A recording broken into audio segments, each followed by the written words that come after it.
GTV is happy to bring you high school football as it's week 5 here at Chardon Memorial Field, and the Chardon Hilltoppers off to one of the best starts in recent memory, a program that really is turning things around under Mitch Hewitt in his second season. So glad you've joined us, Jamie Ward, along with Matt Jaworski. And Matt, this Chardon team went from 4-6, 4 losing seasons to number 2 in the state of Ohio, ranked by the Associated Press in Division II.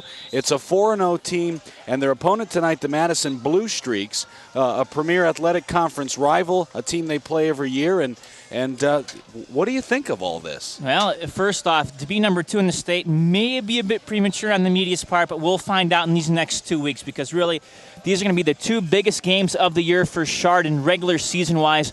Home against Madison the next week. You really don't want to look ahead, but you will be traveling to South next week. Now, the key to tonight's ball game, Jamie, is going to be stopping Mark Murray, the senior running back. He'll be wearing number 4 tonight for Madison. Murray coming off a bout of mono. I'll just say it that way. It's easier. Missed a couple games. It's going to be interesting to see how he returns, how effective he is. Brandon Davis has run well in his place, and also the quarterback, Nick Knight, works similar to the Chardon quarterback to where he can run out of the pocket as well. Well, it is a very big game. And, oh, by the way, it's homecoming. So this place is going to be filled as we continue all kinds of festivities going around. We're going to bring you not only the homecoming court before the game, but the coronation of the Queen, the band, and then finally the Hilltopper football team will come out. So stay tuned for all of that. Matt and I will take a quick break and come back with the kickoff here on GTV.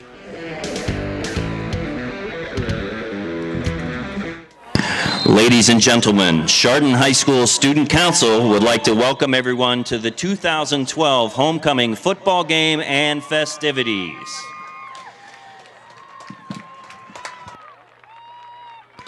The parade floats this year, sponsored by the classes of Chardon High, creatively reflect the homecoming theme of Poseidon's Paradise.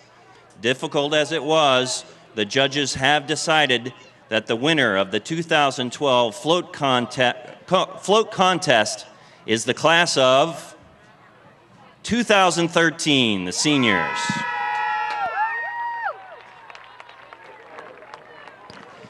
Congratulations to you, and also congratulations to the 2012 homecoming court, who will be introduced at this time.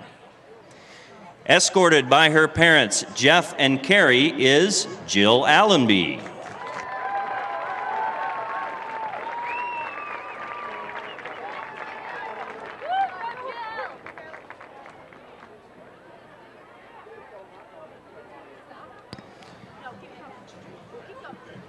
Escorted by his parents, Bill and Kim, is Travis Ritt.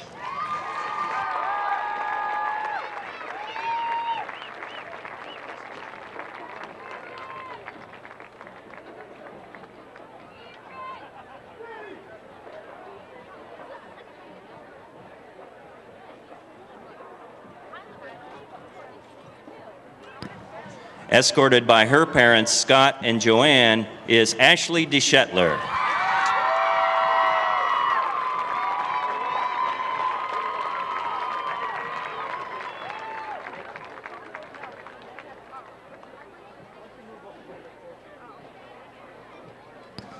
Escorted by his father, Todd, is TJ Beninati.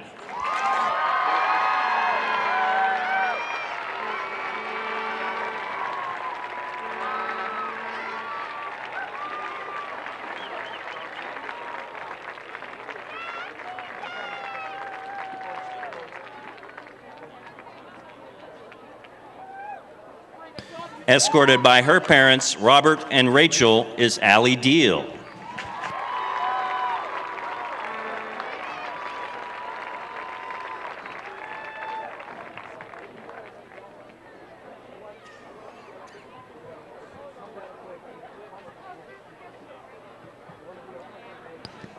Escorted by his parents, Joe and Tammy, is Mason Bender.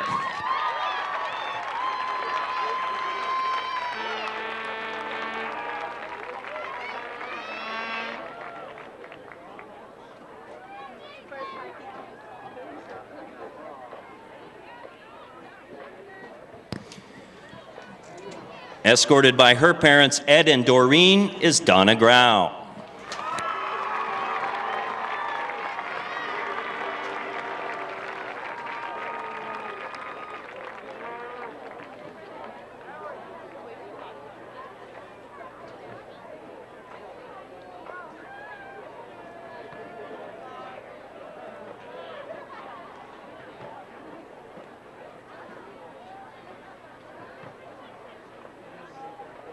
Escorted by his parents, Hector Diaz and Marcela Rodriguez, is Sebastian Diaz Rodriguez.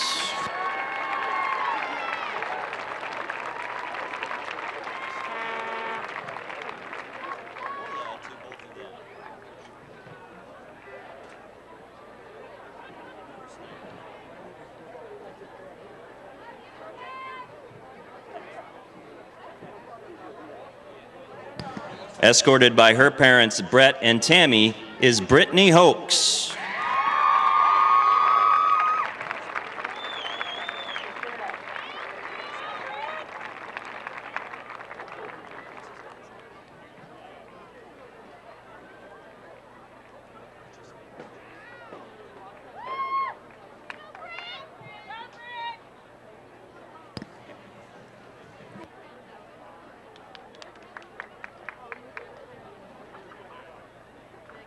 Escorted by his father is Nick Walzak.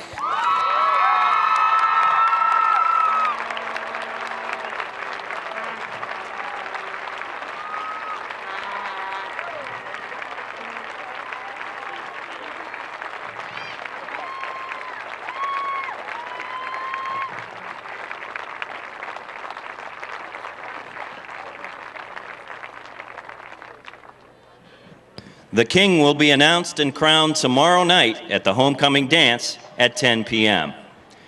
Crowning this year's queen is Student Council President Maddie McCluskey and Vice President Sarah Fisher.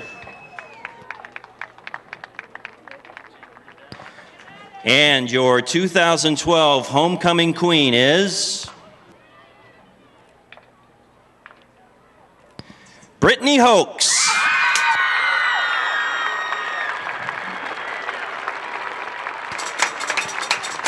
Congratulations to all, and thank you, CHS Student Council, for making this weekend a wonderful occasion.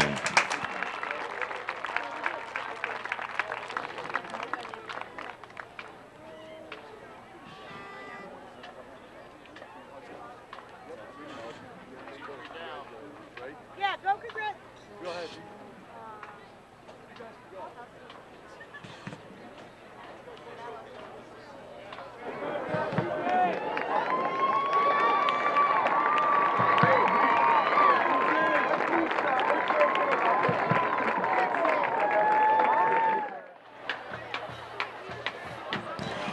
Good evening, ladies and gentlemen. Introducing the 2012 Chardon Hilltopper Marching Band.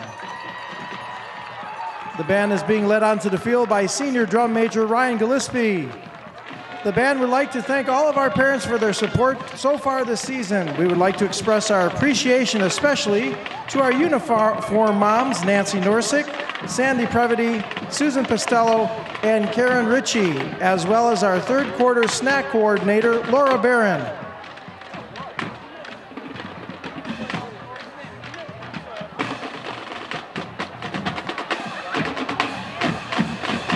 All right, Topper fans, put your hands together for the Chardon High School Fight Song.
Ladies and gentlemen, will you please stand as we honor America with the playing of our country's national anthem, and would you please remain standing for the Chardon High School alma mater.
All right, Topper fans, keep putting those hands together and shout "Hey" as we play the Hey song.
Well, there are the Chardon Hilltoppers out on the field after a very moving opening pregame ceremonies. Jamie Ward, Matt Jaworski, so glad if you're joining us at home and listening to us live. If you couldn't make it down this evening, we are expecting some rain at some point.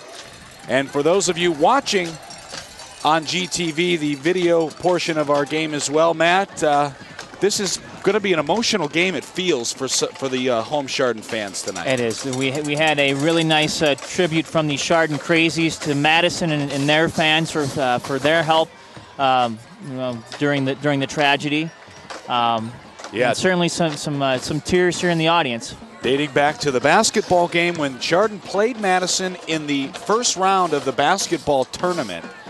And Madison was very supportive of Chardon in a very difficult time after what happened in February.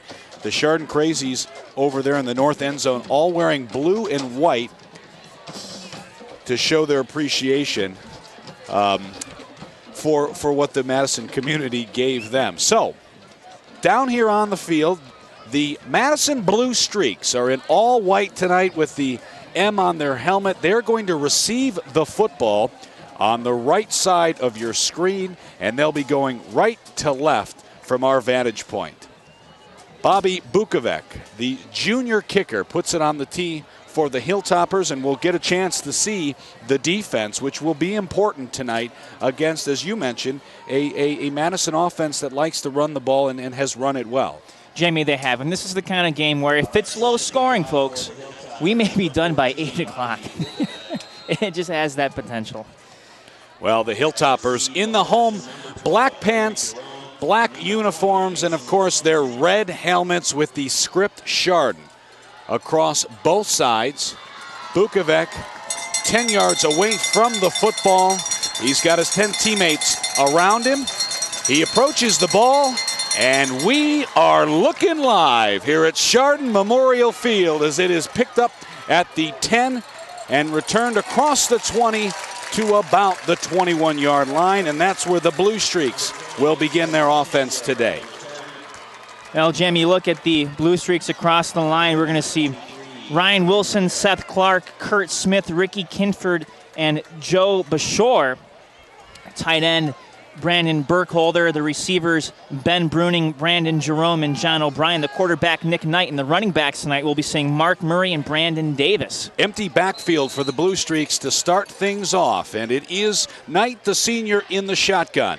Man in motion, and the give is to Brandon Davis over on the left side, and he has a couple yards before he is brought down by a number of Hilltoppers. Pete Lamaster, the junior, I think wrapped him up first. And the Blue Streaks, it looks like, Matt, going right to a no-huddle offense. You see a lot more of that at the varsity level than we used to. That's the way that the game has changed, Jamie. After the next play, we'll get to the Chardon D for you, folks. Now in motion is Murray. Murray's going to throw it long down the sideline, and it is incomplete. Some trickery early as Braden Jerome, the intended receiver. And so the running back senior takes it, and a halfback pass falls incomplete. It'll be 3rd down and 7. Jamie, we have a flag down on the sidelines, and you know what? They're going to wave it off. Inadvertent flag. Yeah, I didn't think that was a thrown flag, but we'll see now. Oh, there's a sideline warning here early on. So not a true flag, but the official already it's the line judge here on the near side of the field on the home side, not happy with the Hilltoppers, and so we have an early warning. Well, looking at that Chardon defense across the front line, we'll see Jared Urchek, Marty Kepler, Nick Rizzo, and Joey Forder. 3rd down 7, again from the gun. And Murray's the back, rolling to his right. Knight throws it. He's got his man. It is caught. Yes, it is a catch across the 30 to the 32-yard line, and that's a Madison 1st down. And John O'Brien picks up the 1st down and will go out of bounds. Linebacking core tonight for the Toppers, Nick Lippert, Jack Lamaster, Pete Lamaster in the secondary, Anthony Cantanzaretti, Alex Muir, Joe Connick, and Riley Hawkins. So 11-11 remaining, just underway here at Memorial Field. Knight takes the snap. He gives it straight ahead, and breaking through is Murray. He picks up about 15. He's finally tripped up. That's a burst by the senior. Well, Mark Murray is the back who in preseason, Jamie, a lot of folks, if you have paid attention to this Madison-Chardon rivalry, a lot of great backs have come out of Madison over the years. The talk has been Mark Murray could be the best back to come out of here in the last 10 years. Again, from the shotgun, Murray is behind Knight. Now he goes to his left. Low snap. Knight's going to keep it up the middle, and he's got about 3 yards across the 45 to the 46-yard line. And Pete Lamaster there to wrap him up and bring him down. a lot of similarities in these offenses. Chardon will not pass as much, Jamie, as Madison will. They'll keep it on the ground, obviously, but this is something where you're going to be seeing Madison try to move the ball forward, not necessarily run Second down parallel. and 8. Knight gives it straight ahead. It's Murray, and he's hit right at the line. Nice job on the tackle is 41, Jack Lemaster. He does have about 1.5 yards. It'll be third down and about 5. And that's a great example right there of the plays that Madison will run. They're going to come right and attack those lines and go at the gaps. If Chardon can get their linebackers in there to plug up the gaps, it'll be a tough night if they can get those first initial hits and stop the yards after contact. John O'Brien, Ben Bruning are the receivers here for third down and 5. We've got trips here on the near side of the field. Knight with Murray to his right. Now coming long way in motion is Bruning. He fakes the pitch. Knight has it rolling, throwing it across the middle, and it's picked off. He overthrew his target, and it's Cantanzariti still on his feet. He leaps up across the 40 to the 38, and the first big play tonight goes to the Hilltoppers. That was a well overthrown ball, Jamie.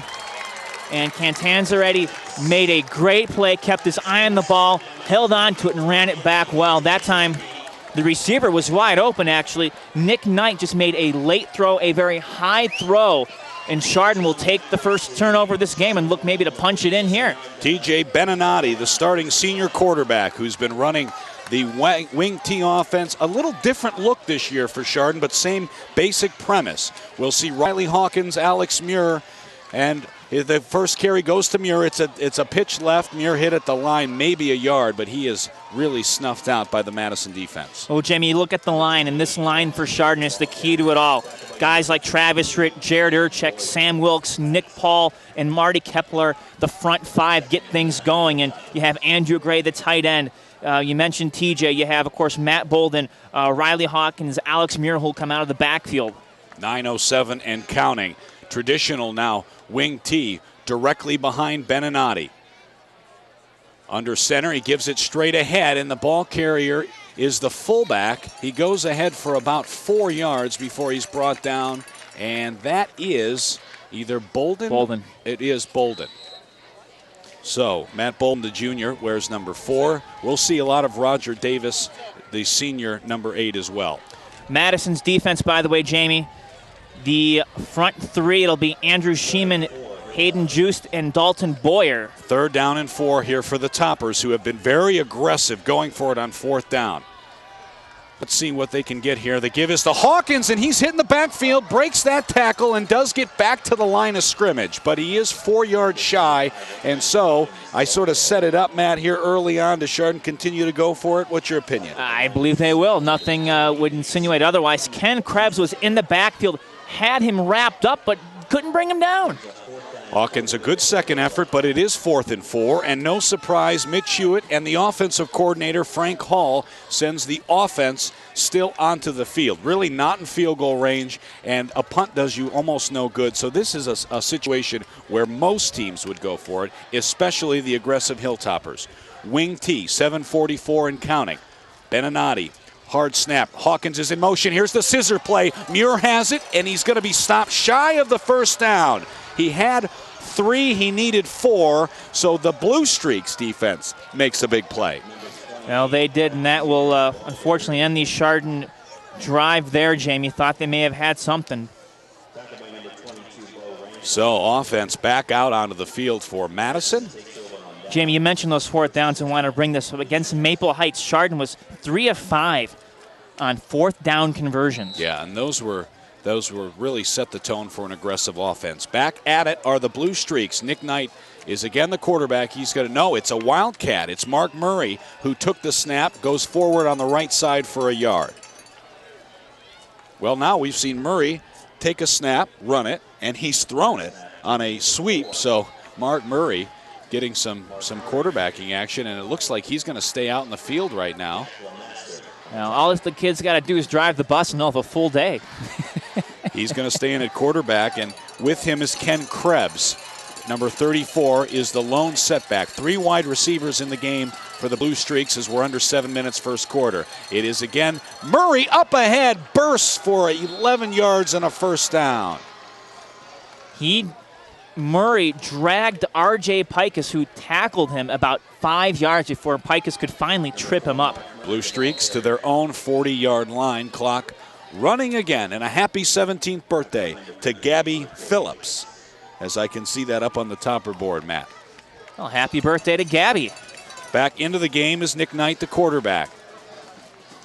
Murray right behind him. Little chop step. He's going to throw it complete to Jerome, who goes forward for about 6 yards across the 45 to the 46. Jerome did a nice job. He had to come back on that ball, Jamie, but was able to spin and move forward. And right now, that's kind of the difference between these two schools, Jamie, offensively.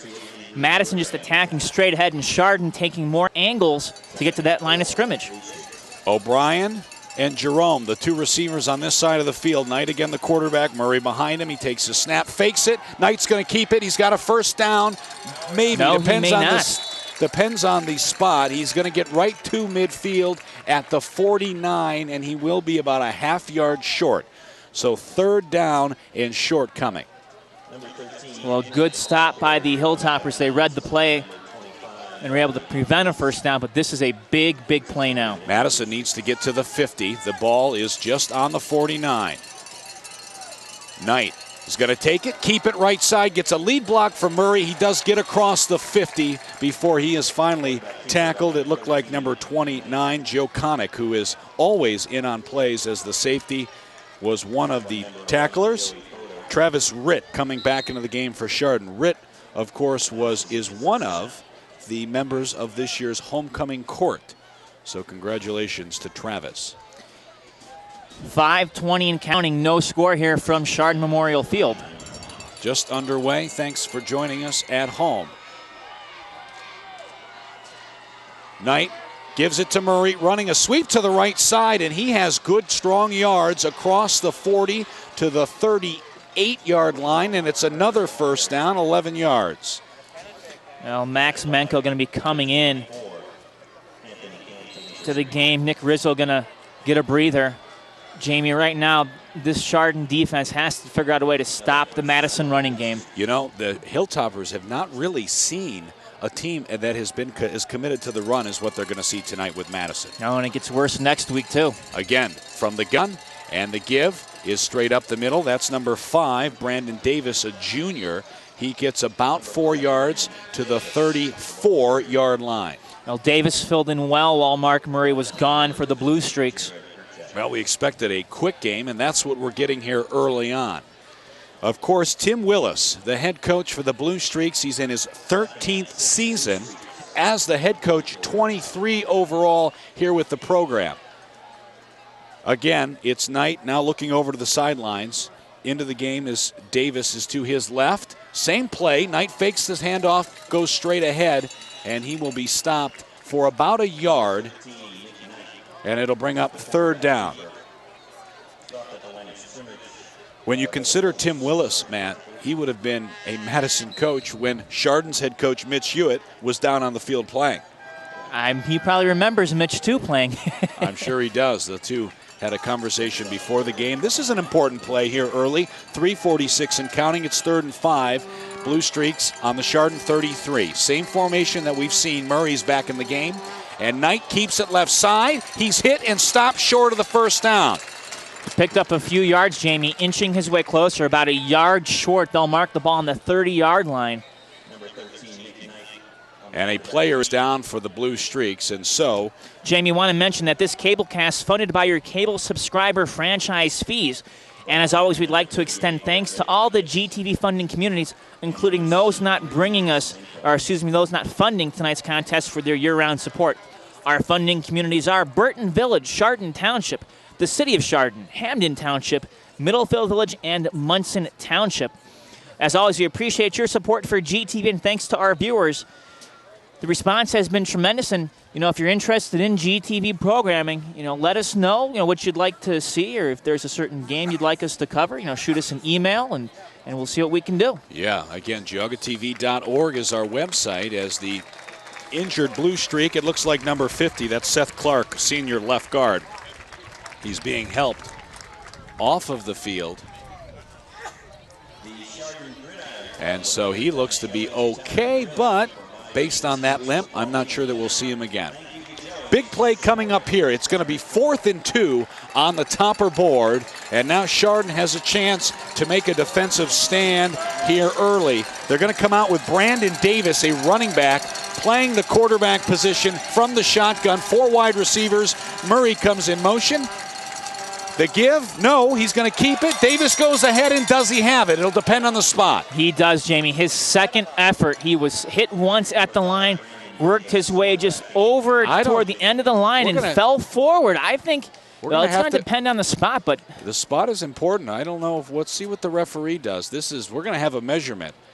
I was surprised that you jumped right to it, that he had a first down there, because he's really right at the stick. From my viewpoint, Jamie, I thought that he fell forward, and that would be enough. Well, the chain gang coming out onto the field. This will be a big one. Let's see. They stretch it out, and he is short. Woo-hoo. Turnover on downs. Wow. Matt Jaworski going to go see the eye doctor, I hope, next week. Matt Jaworski, well, maybe. Get a refund on my eye surgery. 3:14 left here in the first quarter. Jimmy, look at this game, and this game is not only important from a a Premier Athletic Conference standpoint, but also computer points. Chardon coming in right now, 4-0 overall, and is averaging 9.0250 points. That's first in Division I, Region 2. Madison checking in 3-1 record, and they have an average of 6.6250 points, good enough for 6th. Big game. Beninati under center. Backs are behind him. He goes ahead, turns, and gives it straight ahead, and nothing doing for the ball carrier. Stopped right at the line. He got about a yard across the 30 to the 31. Clock now running at 3:02 and counting. As you saw before the game, congratulations to Brittany Hoax, who is this year's homecoming queen for the Hilltoppers. She edged out a very deserving court. Yes. Beninati from the gun. Matt Bolden is the fullback to his right. Let's see who comes in motion. It's Riley Hawkins, and he's going to be running it right side. Gets a block, and he falls forward to about the 35-yard line, and that's where he'll be stopped. It'll be 3rd down and 4 coming. Jamie, have an update, by the way. Kenston Chagrin Falls. It is Kenston 7, Chagrin Falls nothing, first quarter action. Wow, the Bombers trying to make a big statement. Where they started the season 2 wins, 2 losses. You look back at this game last year, Jamie, and the numbers may have been close in terms of the run game, but tonight, a different story. 3rd down and 4. Bolden is the fullback again to Beninati's right. And again, it's Hawkins in motion to the short side of the field. Scissor play to Davis. No, Hawkins keeps it. Nice job by Davis to sell the fake, and they're right at the marker again.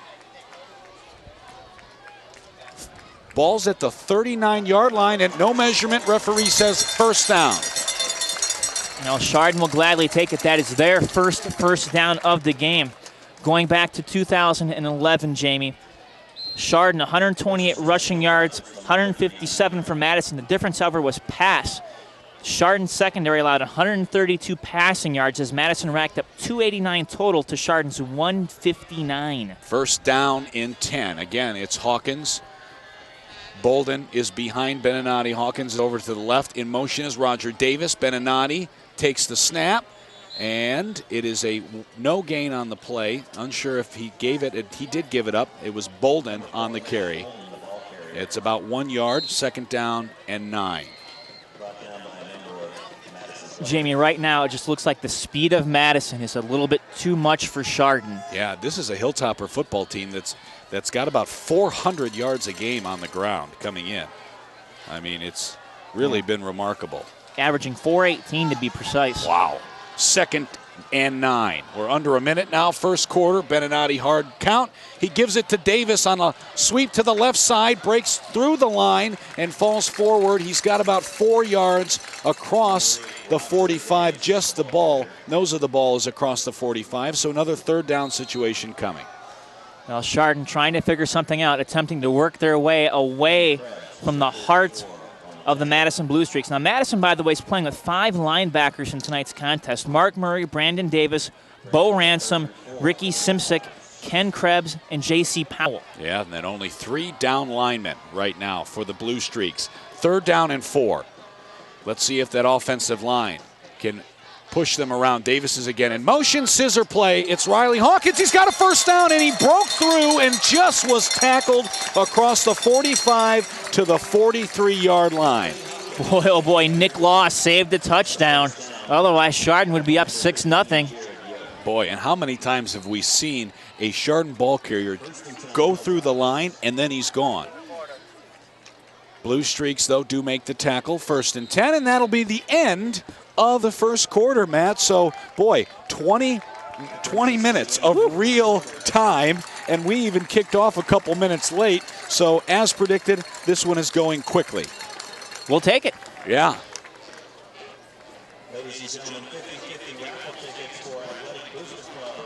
Jamie, you look at, excuse me, you look at this game and it's what we expected. A lot of things have gone right. A lot of things have not occurred yet. But one of the things that it will be happening, they will be tossing footballs into the stands following Hilltopper touchdowns, and those footballs, by the way, courtesy of Bulldog Battery. Also, boy, I love those commercials, don't you? The Bulldog Battery commercials. I do.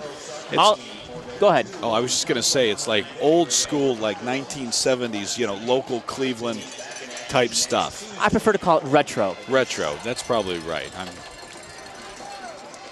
Old school will work. Hey, I also want to mention the Chardon Gridiron Club would like to thank Joey's Italian Grill for providing this week's football team dinner. Thank you to Joey's for supporting Chardon football. All right, back here, Chardon Memorial Field, Jamie Ward, Matt Jaworski. The Chardon Hilltoppers with a football. They're on the Madison 43, trying to drive. We have not seen Beninati with a carry yet. He is under center. Hawkins is in motion. He fakes and then gives it straight ahead to Bolden, who breaks through the tacklers. He's across the 30, down to the 25. That is a gain of 18 yards. Matt Bolden, the second leading rusher on this team, Jamie, entering tonight's game, had 381 yards, an average of 7.1 yards per carry. And he's been hot. He had a slow first 2 weeks, but the last 2 weeks, he has been the top offensive producer for this Hilltopper offense. 1st down and 10. Beninati gives it again to Bolden, straight ahead. He's got about 2 yards. He's stopped by a host of white jerseys. Bolden, looking back at those games last week in that 63-7 win over North, Matt Bolden, 13 carries, 88 yards, and 3 touchdowns, Jamie. And then, of course, the week prior to that against Maple Heights, Bolden, 22 carries, 183 yards. Well, it's now Roger Davis and Matt Bolden for the Hilltoppers and Muir. So they've got a wishbone-type formation that's off to the far side of the field. And again, it's Bolden who falls ahead across the 20, down to the 16-yard line. He's close to a 1st down. It'll be 3rd down and short. Well, Chardon gaining some yards. I would say a pile of dust, but this is field turf, so maybe a pile of rubber pellets. Yeah, no Cloud of question rubber about pellets. it. Beautiful field. Madison really with a great crowd, visiting crowd over on the other side of the stadium here, and they're all wearing their white and blue. Jamie, there are just a ton of people standing around here tonight. This game has to be sold out in terms of seats. 3rd down and 2, and Bolden fumbles the football straight ahead, and it looks like Madison jumped on it, but let's wait for an official ruling. No signal yet. Guys coming off the pile, and it is Blue Streak football. That is something we have not really seen out of this Chardon team, and that's fumbles. Yeah, that's not what Chardon was hoping for. Finally had a good drive going, and then turning the ball over. Boy, oh boy, Chardon could not capitalize on the Madison turnover. Let's see if Chardon can hold Madison now and keep them off the board. Back out is the offense. We've seen 3 different quarterbacks already for Madison. They're really switching things up. It is Nick Knight, the senior, right now. Players in motion, and Knight gives it around the right side. Is Murray breaking tackles, and now he cuts it back. What a move. 40, 45, 50, but there's a penalty flag down. 30, 25. He's finally dragged down at the 20-yard line. It's a huge, huge run, but Coach Hewitt and Coach Landis says, bring him on back, and it is a holding. That was a huge hold, and good thing the officials saw that, because otherwise that would have been a huge gain, Jamie. That was Murray, who, once he cut it back, could almost take it to the house, but not only are they going to lose the 40-plus yard run, but they're going to have to go back, and that holding call came beyond the line of scrimmage, behind the line of scrimmage. So it'll be half the distance of the goal, a very costly penalty, and it'll be first down, and it looks like about 20 yards.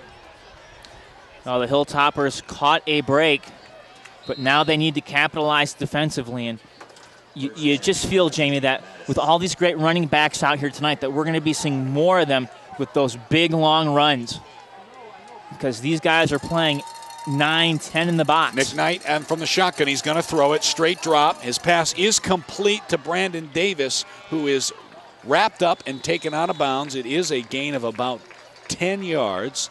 So the Blue Streaks able to negate the penalty, and it'll be second down and about 9. So far, we've seen Murray, Davis, O'Brien, a little bit of Bruning, and then Knight himself carrying the ball. Jamie, it'll be officially 2nd and 8 from the 19-yard line. Oh, you can never. I never go by the board, Matt. I got to trust my own eyes. No, that looks about the 19. You're going to say the 20? I'm gonna say it's second down and 9. As the give is to the left side, it's Brandon Davis, and he's brought down at the line of scrimmage. If you're just tuning in on GTV audio, no score, by the way, folks. We're in the second quarter. Yes, 8:57 and counting. It'll be third down and 6 coming. Trips here on the near side of the field.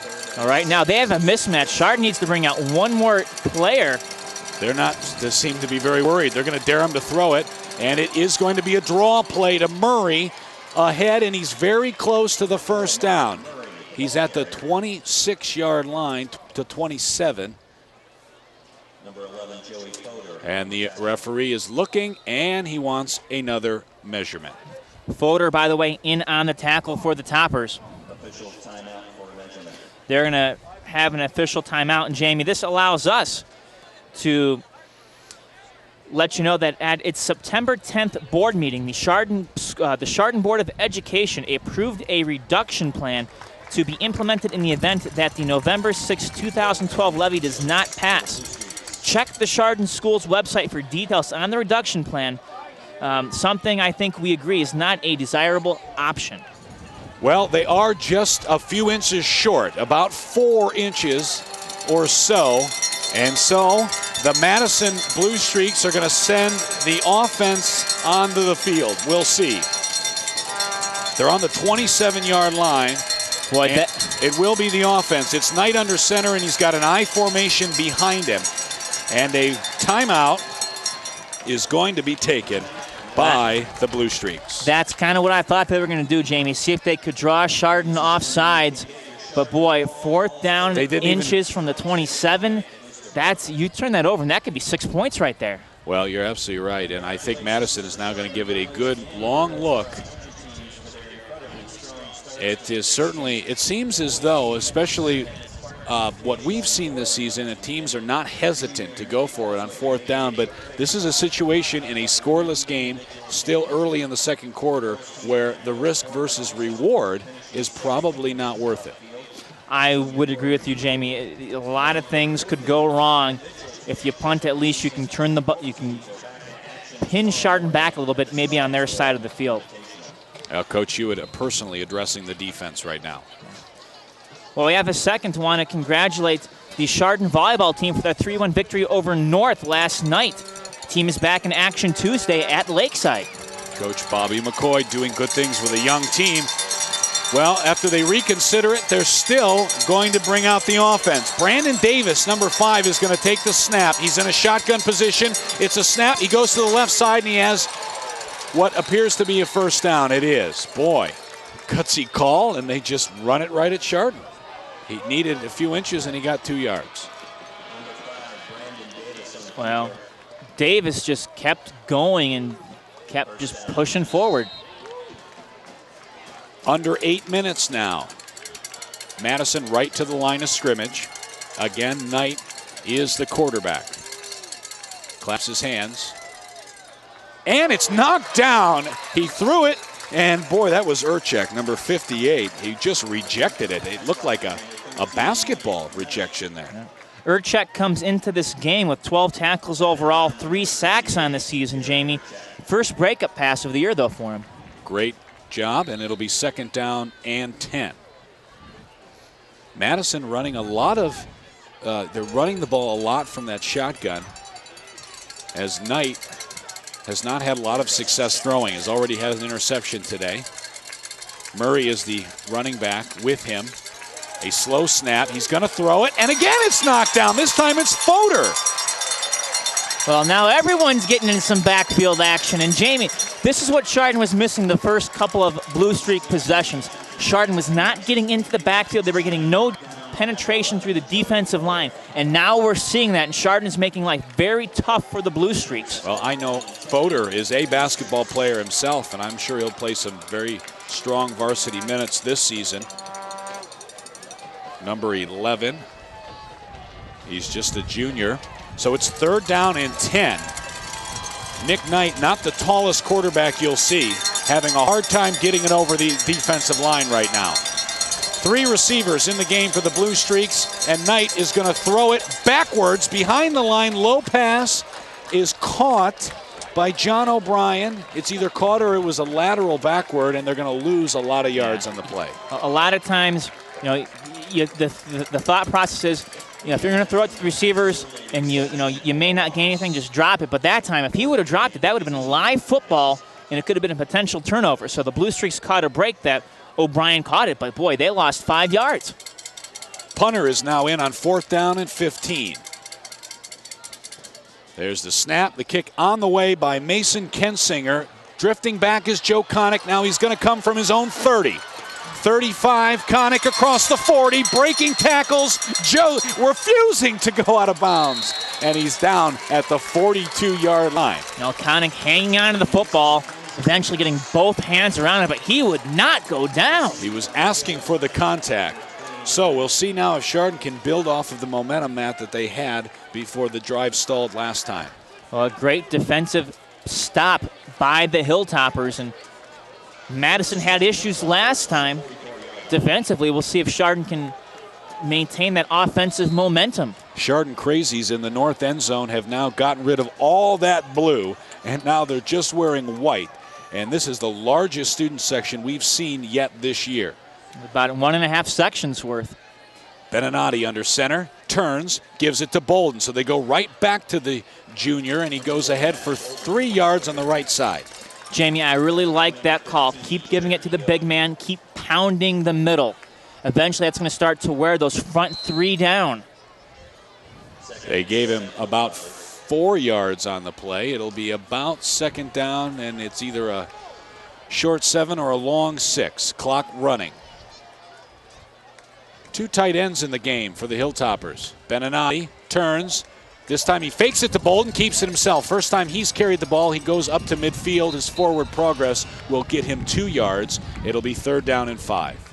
Well, that's the first time the 5'11", 170-pound senior quarterback carried the football. He's averaging about 8 yards per carry, 504 yards, Jamie, on the year entering tonight's game with 9 touchdowns, 2-point conversions, and 3 fumbles.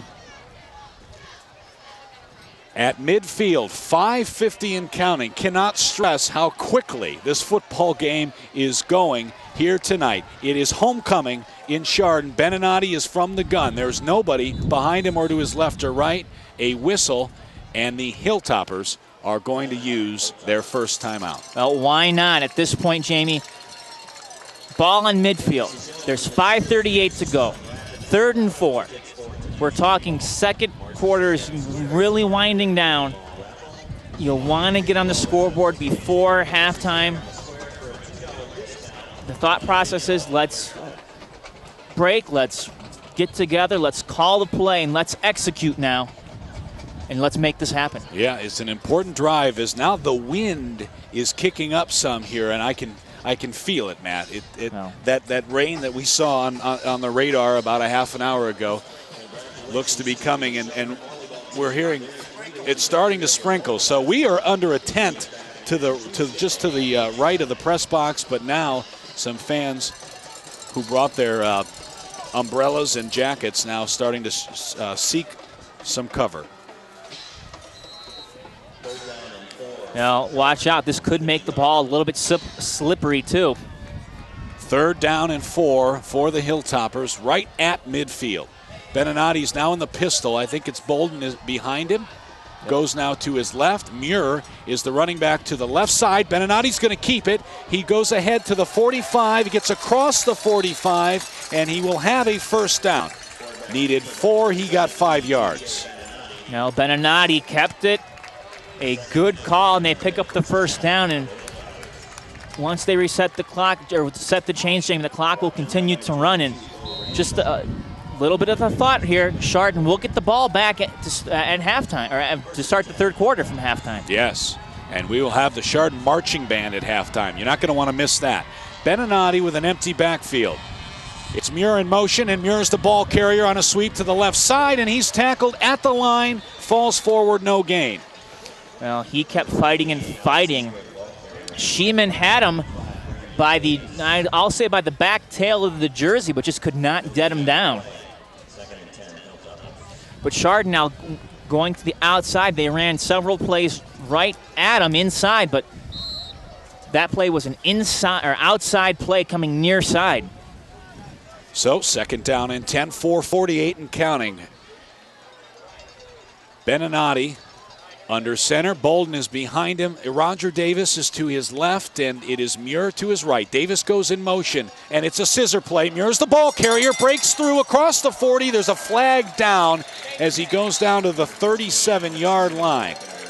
Well, that flag is in the general vicinity of holding, and that's what the call is going to be. It will go against Chardon. Very good run by Muir, too. He put his head down there at the end and really delivered the contact to the Blue Streaks, but that penalty is going to hurt. Wow, that's the first penalty against Chardon. And Jamie, on the year, Chardon has done a pretty good job of avoiding penalties. They average about 5 penalties per game, 45 yards worth of penalties. So 2nd down, 20 yards. The ball placed back at Chardon's own 45-yard line. Crazy's getting a little crazy down at their end. Oh, I think they're ready for the rain. They love it. Beninati under center. In motion again is Davis. The give is to Bolden, though, on a counter play, and he slides forward, and he has about 4 yards again now to the 49-yard line. Well, Chardon moving the stick slowly. They're back up now to midfield, Jamie, but they need a good run here to pick up a first down. About 3:45 and counting. Jason Janda, number 3, brings the play from the Hilltoppers sideline. Now, as you can hear too now, the wind is picking up. And Chardon going straight at that wind. Huge crowd here tonight. Wing T formation here. This is the straight T-bone. Beninati's going to throw it. Fakes the handoff running right. His pass is incomplete. He was hit as he threw. Nice job by the linebacker Murray to put it on Beninati. It looked like Davis was the intended receiver, but Chardon has to punt. Oh, Beninati did a good job, Jamie, of not trying to play hero and force something. He knew he had a potential receiver within, that range, and, he was hit, came up short on the throw, but that's okay. Chardon now will be able to punt the football, but they got to play defense for the next 3 minutes and 23 seconds. This is not something they've had to do a lot of this year, and the punter is Drew Gittens, who is the backup quarterback. He's a junior. Very strange special teams formation. Let's just leave it at that. As the snap is a good one, Gittens running to his right. The kick is not very good. It goes up in the air and hits at the 40 and comes back in the wrong direction. So that is only going to net them, Matt, about 13 yards on the punt. Gittens, after he kicked the ball, looked at his foot and then just kind of stood there head down once the ball was touched. He knew that came off his foot on the bad, and it just came off his foot badly. We'll leave it at that. Rain is now officially falling, and the Madison Blue Streaks, who have brought a nice student section themselves, jumping up and down, a lot of those young men without their shirts. 1st and 10, 3:14 to play here before halftime. The give is to Murray around the right side. He gets across the 45 to the 46. Well, Jamie, this is Hilltopper football weather. It's getting a little brisk. The Mother Nature's chiming in. Yeah, and this is not only a heavily attended game, there's a lot of media here, Matt. A lot of different newspapers. Ali LaForce of Fox 8 was here before the game. I'm sure that every news station has a camera crew here in one way or another. 2nd down, 5. The quarterback again is Knight. Low snap. He fakes it to Murray, keeps it himself, and he's driven backward. He maybe got a yard.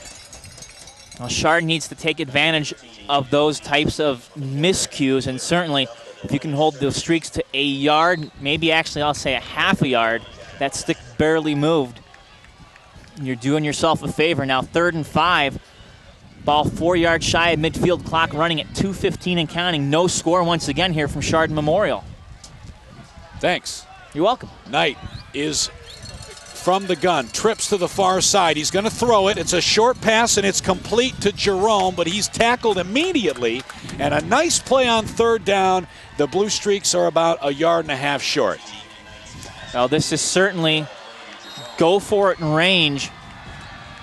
I would be surprised, and they are not going to. The punt team comes out. Okay. I don't know. At some point, you can't play with fire. Now, Chardon maybe could think about using a timeout to stop the clock. They won't. It's a 1:35 and counting. The punter, Kensinger, out on the field. Well, maybe Connick will try to give it a whirl, running it back, and if not, they'll take a knee to next series and let the clock run out. They are going to use the entire play clock. They're looking at the back judge, who will signal when there's 5 seconds remaining. Clock now at 1:15. There's the signal, and we have a timeout by Madison. So maybe Coach Willis wants to think about it. Yeah. That is the first timeout, I beg your pardon, used by the Blue Streaks. Second, okay. The second time that they've used the timeout on 4th down to consider what they may do. With that, Jamie, they might just, maybe they were trying to get the toppers to go off sides, but, something still tells me that they might go for this. So you're at midfield. You only have to hold Chardon for about 1:15. If Tim Willis is a gambler here, he's going to be going for it. Well, here we are. The wind picking up. The bands, don't forget, are going to have to perform in this at halftime. There's 1:15 on the clock. We're in the 2nd quarter. Madison will punt.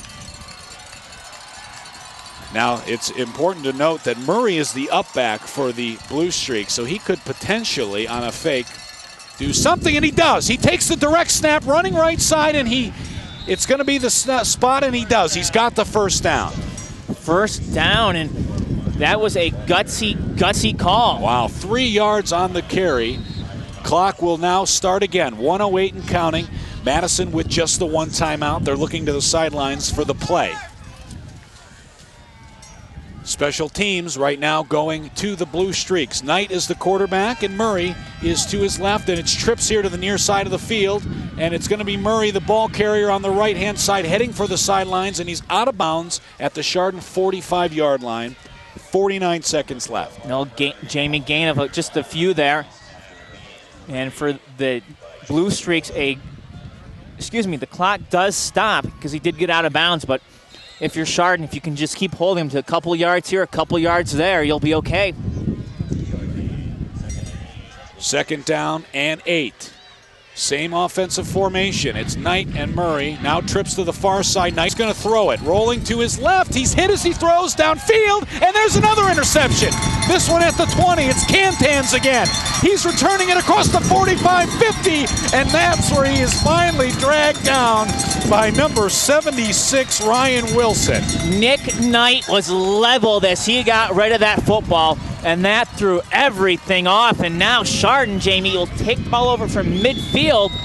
That's some pretty good field position right here with about 35 seconds to go. Cantanzariti 2 interceptions. You know, Matt, in week 1, we saw Riley Hawkins with 2 big interceptions in the team's win against West Geauga. Let's see now what the Hilltopper offense decides to do. They do have timeouts, but this is not the type of offense that is going to throw the ball for any sort of yardage. I think only 24 attempts on the season. Beninati under center, Hawkins in motion, and it's a scissor play, reversal. It's Roger Davis. He's got 5 yards. Clock is running. And timeout, Mitch Hewitt. 28 seconds left. Well, a lot of things to contemplate here, Jamie. It'll be second down. So you have to think that Chardon might decide to get a couple plays or maybe 3 or 4 plays called. And, we haven't asked this question before. Does TJ have the arm to throw down into the end zone? I think the answer is no. And I think this win is one of the reasons why, too. Yeah, TJ Beninati, who has a sign up. The student section had a sign before the game that said, fear the brows. In a reference to and this is Coach Mitch Hewitt talking, the woolly bear eyebrows that TJ Beninati has. TJ, though, a very good-looking young man. He is on the homecoming court, but the fun being had, and of course he's had such a great season already, and he's done so well. It's hard to remember that this is his first year as a starting quarterback. It is. He actually made his debut last year in this Madison game out in Madison, where we saw him for the first time. Beninati comes with a shotgun at 28 seconds left. Matt Bolden is to his right. Hard count. Beninati's going to keep it himself, and he goes across the 40 to the 38. He does have a first down, so the clock will stop with 23 seconds. Well, Beninati picked and choose, and he found a good little opening right there. And the Hilltoppers will go ahead and use their final timeout. Jamie, that gives us a chance to let you know about some things happening. Would like to mention that the Chardon boys and girls cross country teams, for their incredibly strong starts to the season, congrats going out to them. The boys team finished second at the Spartan Invitational in Boardman last weekend, where junior Nick Ellswick made it a perfect 5 for 5 by winning the individual championship. The girls team ran well at Boardman, also finishing 6th in a very tough field. Senior Corin Kuhl won her 4th individual championship of the season. Both teams back in action tomorrow morning at the Strongsville Invitational. Matt, I want to, Corinne Cooley. Cooley, there we go. Is not only maybe the best female runner in the state of Ohio. We'll end up seeing at some point when she goes down to Columbus. Ellswick, just a junior, also fantastic. Those distance programs here at Chardon are really the best around. Year in, year out, public school-wise, they don't get any better than Chardon. Yeah. 23 seconds left. It's first down and 10. The Hilltoppers without a timeout, so they need to either find the sidelines or get a first down. Beninati's from the gun. Bolden is to his right in motion.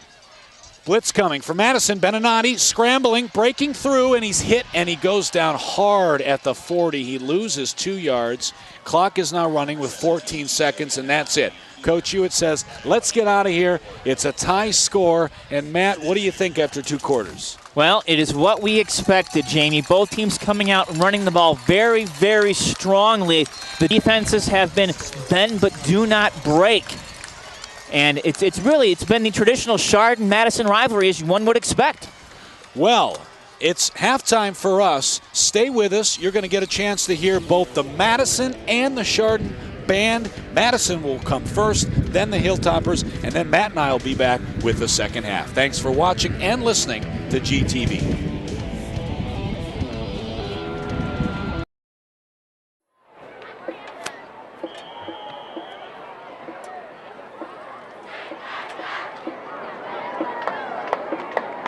Good evening, ladies and gentlemen. Introducing the 2012 Hilltopper Marching Band.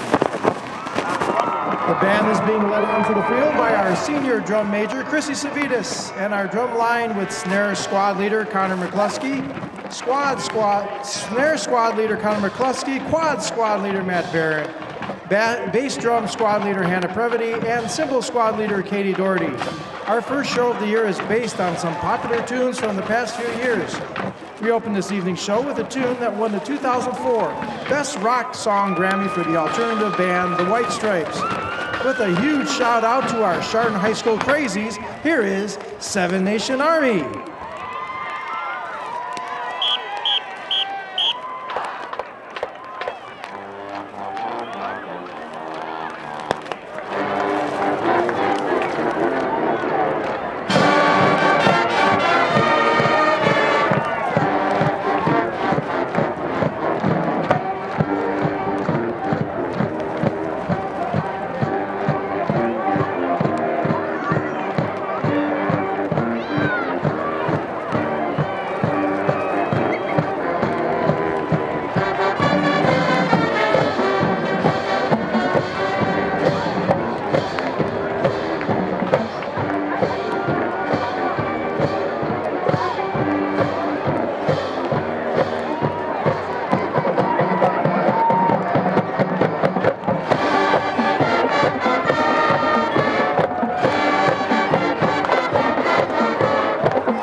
From 2011, our next tune is a song by the American pop rock band Maroon 5, which showcases singer-songwriter Christina Aguilera. Featuring our Toprettes with Captain Katie Vadigan, here is Moves Like Jagger.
From 2011, we close our show this evening with the #1 hit by the group LMFAO, featuring our majorettes with Captain Brittany Hoax. Here is Party Rock Anthem.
Hilltopper fans, keep putting those hands together for the Chardon High School fight song.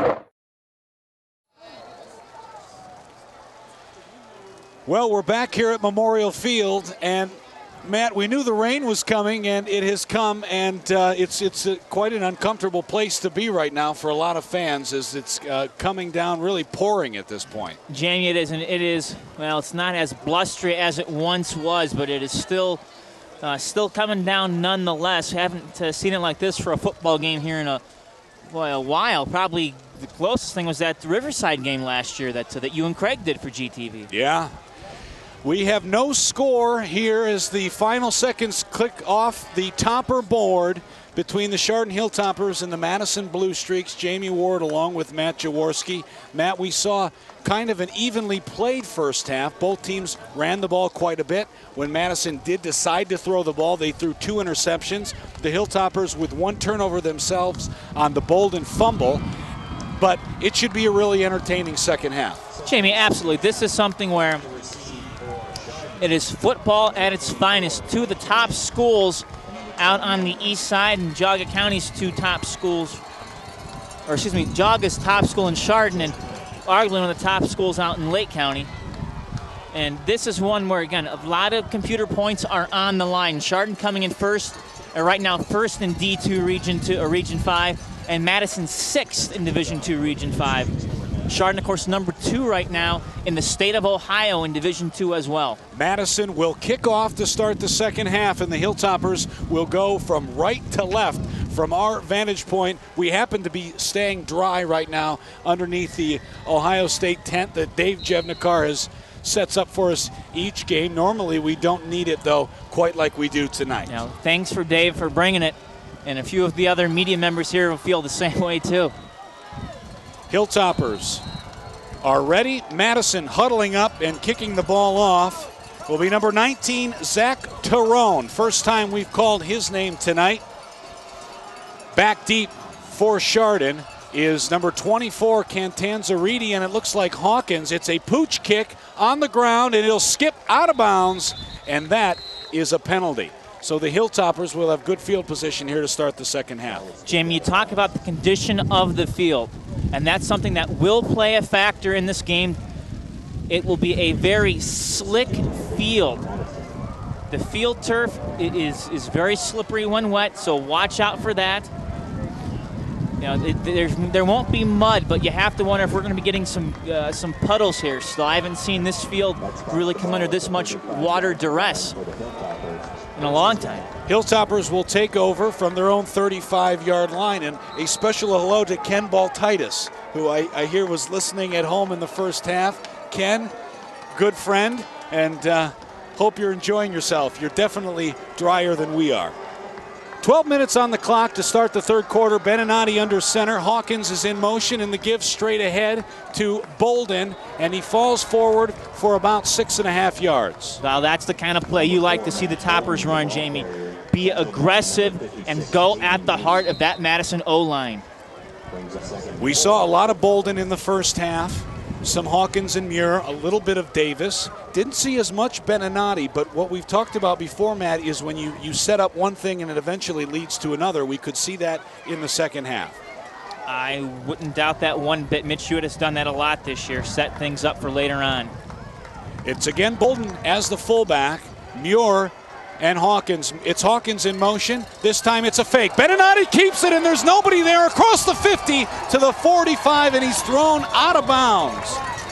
by Nick Law, the freshman defensive back. Well, Beninati did not have many running opportunities in the first half, Jamie, less than a handful, but he certainly made the most of that play right there, gaining some big yards coming near side. Well, what we saw is all of the Blue Streaks following the fake. Beninati with a big gain and a first down. Madison lucky that he didn't go for even more. Into the game for the Hilltoppers, number 50.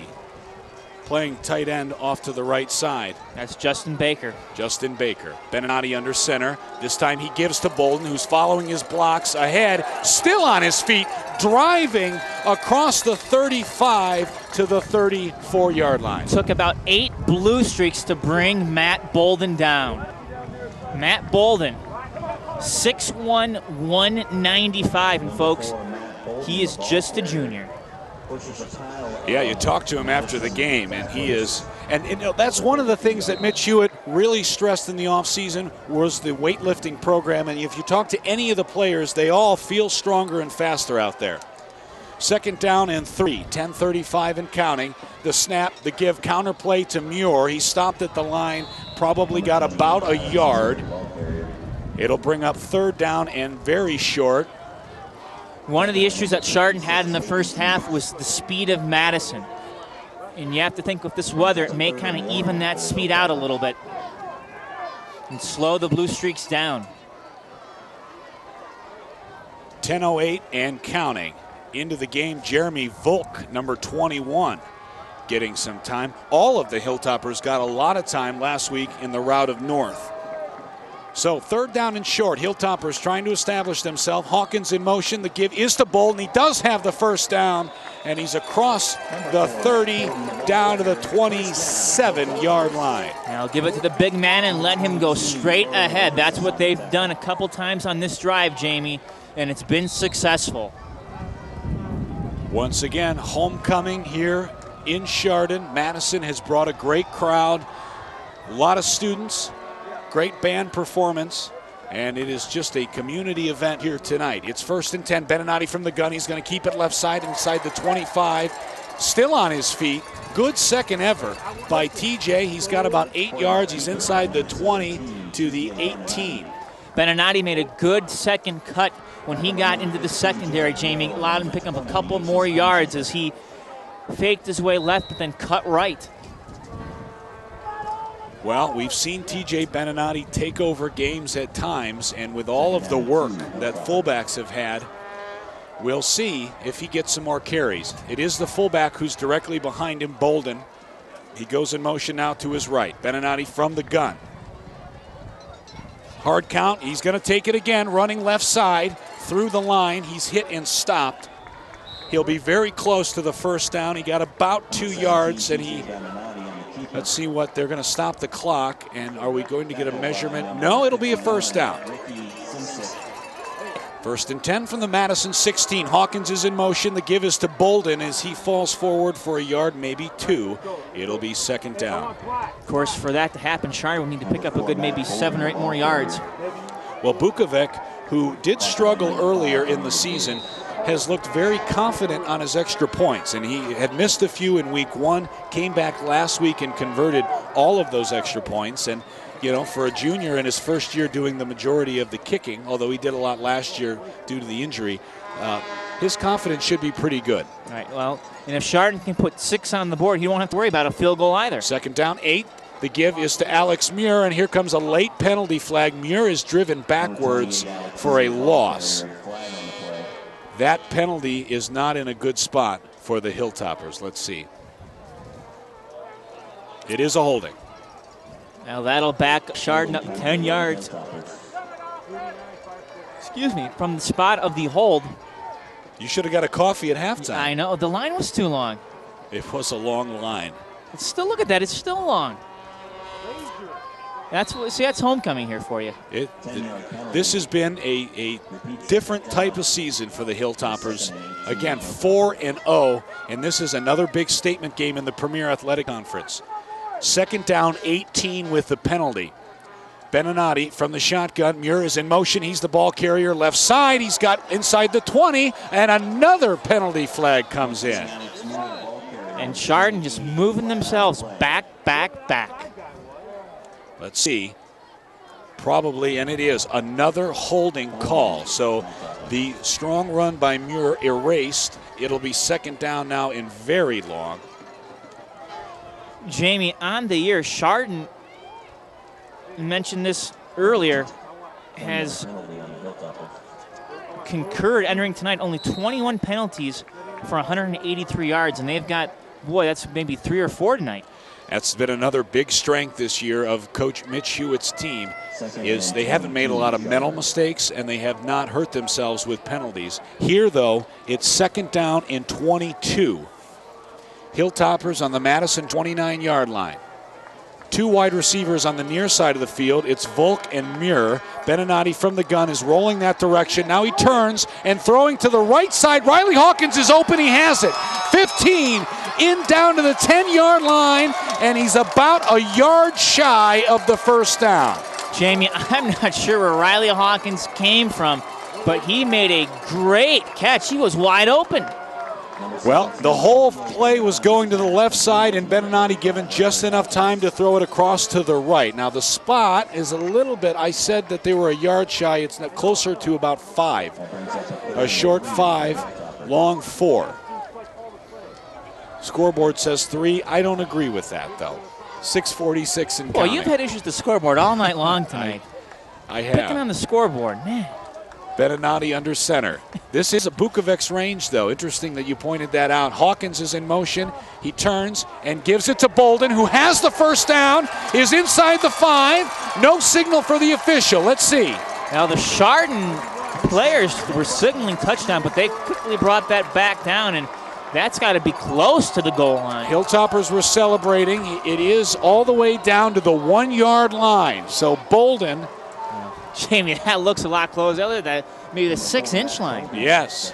First down and goal for the Hilltoppers. 6:19 and counting. This is the opening possession of the second half, Matt, and they've already taken about 6 minutes off the clock. And they'll gladly take 6 more off this half if they can. Beninati is under center. They're on the far side of the field. Straight ahead. No, he fakes it, goes right side, and he's in for a touchdown. TJ Beninati, just an easy fake, goes over the right side of his line, and he's in with 6 minutes left, third quarter. Yeah, a lot of the Blue Streaks bit on Bolden being the ball carrier, and it backfired on him. And Jamie, Chardon, the first one to score, and occurred exactly midway through that third quarter, as you just said, and Bukovic on for the PAT. The kick is down, it is underway, it splits the uprights, and it is good. So the Hilltoppers sending an early message. They took the ball all the way down the field. Beninati, a big reason why. Bolden had some carries as well. And despite the 2 holding penalties, the Hilltoppers are on the board with 7 points. Well, you just read my mind about those 2 penalties. Hey, I want to mention to everyone, GTV's on the internet. We've got a sister website, jogatv.net, where you can see both channels 20 and 22 live anywhere, just like at home. Our streaming service is subscription-based. Now, you can order a month or a year at a time and watch GTV wherever you're at, be it Florida, Columbus, heck, even in Madison. Streaming video of both channels now available at jogatv.net. Sign up now. So back here, the Chardon Crazy student section. Again, it's a whiteout tonight, so they're in all white. We should also mention that the floats that were judged prior to the game, each class does a float here for homecoming, and no surprise, it was the senior class of 2013 that took home the top spot. Bukovic approaches the ball and has a squib kick.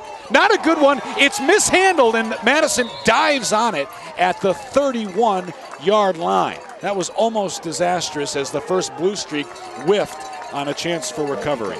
No, you never want to see that, Jamie, but it was the only thing that, actually, I'm going to say both kickers now kind of did squibs to start off their kicks for this half. That seems like that was intentional, yeah, on both sides.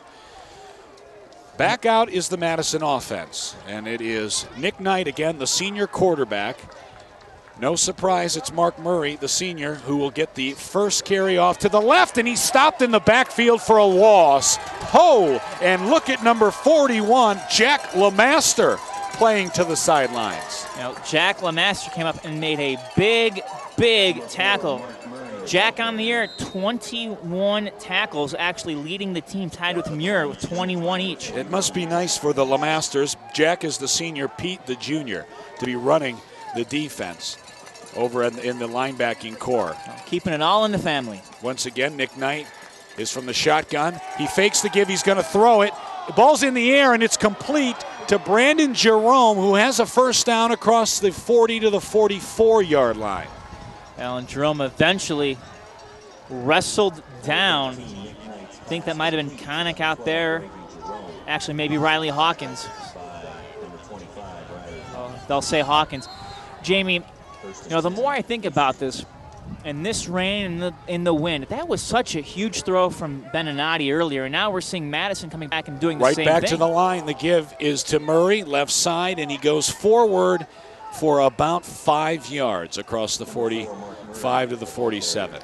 These teams just may be kind of keeping the pass now in their back pocket to say, okay, when we really, need something big, a big kind of play where, the defense isn't suspecting it, then we're going to bust out the pass.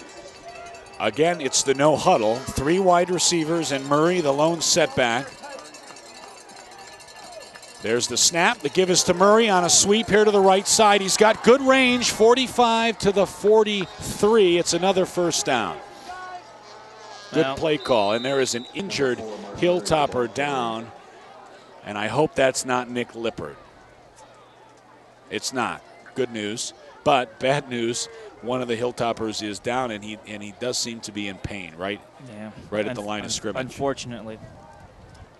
Jamie would like to mention, and we did this earlier, but worth mentioning again, at its September 10th board meeting, the Chardon School Board of Education approved a reduction plan to be implemented in the event that the November 6, 2012 levy does not pass. Check the Chardon School's website for details on the reduction plan, something I think we agree is not a desirable option. And also, if you have questions about the upcoming Chardon Schools levy on the November 6th ballot, there is a levy PowerPoint presentation available on the GTV Schools website. You can get more information by watching GTV replays over the coming weeks of the recent levy information night. Check the GTV website for replay dates and times. Back here live, this is not a good sign. All of Chardon's coaches are out on the field, including head coach Mitch Hewitt. He's on his knees, leaning over the player, and we don't want to speculate. Well, his helmet is off, so that's a good sign that this is not a head or neck-related injury, but the stretcher is now coming out from the south side of the end zone. It looked to be a knee injury, Jamie. Chardon's team doctor is Mark Mendezoon. And Doc Mendezoon is a podiatrist and a surgeon here in town. And again, stretcher coming out. We have not been able to identify the player yet who is down for the Hilltoppers, but there is 4:30 to play here in the third quarter. Hilltoppers on top 7-0. And Matt, let's hope that this delay and that this injury to the Hilltoppers is not going to sap some of the momentum Chardon has built here. No, we certainly hope not, Jamie. And this is something where, from a mental standpoint, you have to remain tough now. You see one of your comrades, going down, one of your brothers on this team, and you kind of have to get that out of your mind, if you will, when you go back and you play. And certainly for Madison, they had a nice little stretch going there, and now they're going to be sitting for a few minutes and being cooled down as well. If there's a bright sign of any of this is that some of the coaches are now talking to the defense and they're smiling. So although it seems as though the injury is severe enough to bring out a stretcher, it is not severe enough to keep the coaches maybe from just doing a little a little joking over here on the near side. So that's just a good sign. Jamie, you want to mention, too, and there's so many football games that I've been over the years where the stretcher is needed, where it takes them so much time to come out on the field. But here they were, they were quick to do it, and they're being very carefully cautious, if you will. But they're also being quick in doing it as well.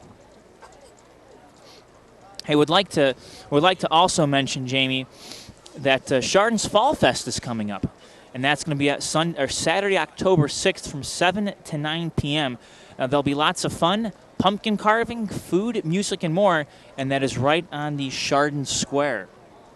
So that'll be something coming up. Any chance we can get you to come out to Chardon for that? I think I actually have a football game to cover that night. Of course. Bill and Angela St. Joe's is playing. Working for another medium that night. Okay. Well, the Hilltoppers now down on one knee, which is tradition in Madison as well. Most of their guys are down on one knee. And now players on the stretcher, and he's giving a thumbs up with his right hand to everyone who's concerned. So that's a very good sign as he is given an ovation now exiting the field. It'll be first down and 10 for the Blue Streaks, who trail this game 7-0. There's 4:30 left in the third quarter. And now the crowd regaining its life, starting to make some noise, and they're being prompted by the defense. Well, Jamie, one of the things now, you have a backup player coming in and getting some real playing time now. So you need whoever that is to really step it up and play big, because this is a big drive for the Chardon D. Clock should be running. It's not. Now it is. Here we go. From the gun, it's Knight. He gives it to Murray straight up the gut. He's still on his feet. 35 to the 32. It's a first down, 12-yard gain for the Blue Streaks. We should mention Neil Thomas, number 77, the junior, missing tonight's action because of a concussion he suffered in week 3. So Chardon on its defensive line already playing shorthanded. Well, we don't know. I'm going to say we don't know if it was a blitzing linebacker or who it was. So don't want to begin to speculate that it was someone on the line that went down. Straight up the gut on the keeper is Knight. He's got about 3 yards inside the 30 to the 27-yard line. But Jamie, one thing that we can't speculate on, because we're seeing it happen, is, boy, Mark Murray is one good running back, and he has just surgically gained yardage throughout this ball game against the tough Chardon defense. No huddle offense. Knight from the gun. And he gives it to Murray, who's snuffed out and loses a yard. Nice job by the defense. They were not at all fooled. Now, Max Menko was one of the guys that blew that play up from the get-go. Don't get to call the juniors name that often, but he did a great job in getting in there and disrupting everything. Third down and 8, Madison on the Chardon 27-yard line. You'd imagine this is 4-down territory for the Blue Streaks. It's Knight from the gun. Coming in motion is Ben Bruning. He fakes a pitch. He's going to throw it back across the field to Bruning, who drops the football. It's incomplete. Now, Bruning took his eye off the football. He was looking at it, and really, he was kind of parallel across from us, Jamie, and you could just see him take his eyes off the football and start to look up the field, and you can't do that. You got to make sure that you catch that pigskin. 4th down and 8. Madison is just inside the 30-yard line. It's 4th down, 8 yards to go. The sidelines want some noise from the home crowd, and you may be able to hear it at home. Oh, they're nearing that crazy area down there, the Chardon Crazies, and they're making some noise too. Knight fakes a keep. He's going to throw it deep over the middle to the end zone, and it is incomplete. Oh, John O'Brien was all alone for a while, and then I think that was that R.J. Pike? No, that was Alex Muir. I saw the 8, couldn't figure if it was 20 or 38. But Muir came streaking down and broke it up. Yeah, I think Knight just underthrew the receiver a little bit, and that allowed the Chardon defense to recover. So Hilltoppers are going to take over on their own 30-yard line. TJ Beninati back out. He's signaling toward the sideline, and running in late is Jason Janda, number 3. Jamie, the thing is, in this kind of weather, it's getting a little bit brisk now. You know, the hands could get a little slick. You make that kind of a throw, and you may not have all that you want on it. Beninati turns and gives it straight up the middle for about 3 yards. Good fullback dive. And that was, I believe, Roger Davis. Roger Davis, the senior, number 8. We've seen mostly Bolden, but Davis, I think, with his second carry today. Well, Jamie, Chardon up 7-0. The defense did a good job in not letting Madison answer. And now you have to think the way that this game has gone and Chardon's ability to control the clock. I mean, heck, they've had the football for well more than half this quarter, that if they can get another touchdown, that they'll be in good shape. Beninati under center on 2nd and 6. Davis is in motion, and a penalty flag. That'll be delay. It is a false start. Or an illegal procedure. Could have been an illegal shift or formation. So move them back 5 yards. 2nd down now and about 12 coming. Clock running at 2:05. We're in the 3rd quarter. So glad that you're joining us, whether on live audio or on video replay here on GTV. Jamie Ward, Matt Jaworski. Hawkins is in motion. Beninati keeps it himself on the near side, the short side of the field, and he is tackled after about a 4-yard gain. Want to get a selfless plug-in, by the way. Next week, it'll be the Chardon at South game. And, of course, if you can't make it, tune in to GTV Audio because we will have that for you. Absolutely, and that will be a big game, especially if the Hilltoppers can hold on and win tonight. A lot of Premier Athletic Conference implications will be on the line. 1:18 and counting, 3rd down and 7. Wing T formation, Beninati with a hard count. Hawkins is in motion. Here's the scissor play. He fumbles it, and it's on the ground, and Madison has recovered it. Yeah, Brandon Davis was the blue streak to jump on it. And, Jamie, that handoff just did not go well. You saw a hand in there and just not able to get that hand out. And, boy, oh, boy.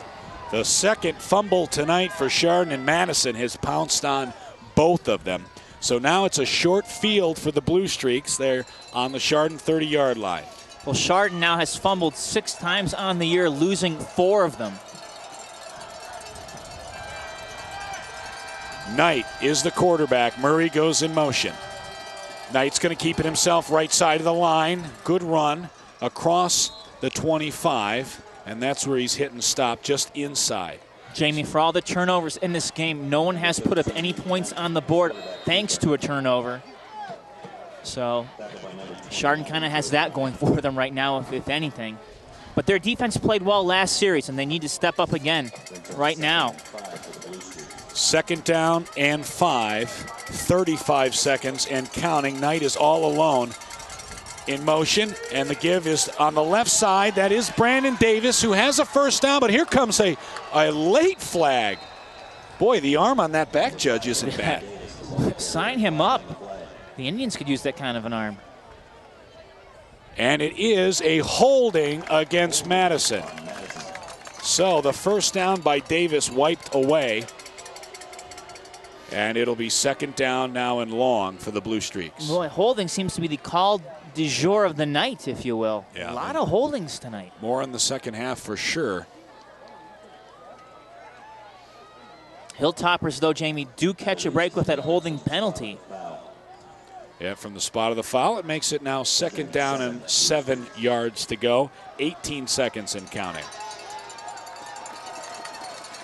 Empty backfield, in motion, Mark Murray. Knight, the quarterback's going to keep it himself. Right side, has a block, and he goes forward, gets close to the 1st down, but he's a couple yards shy.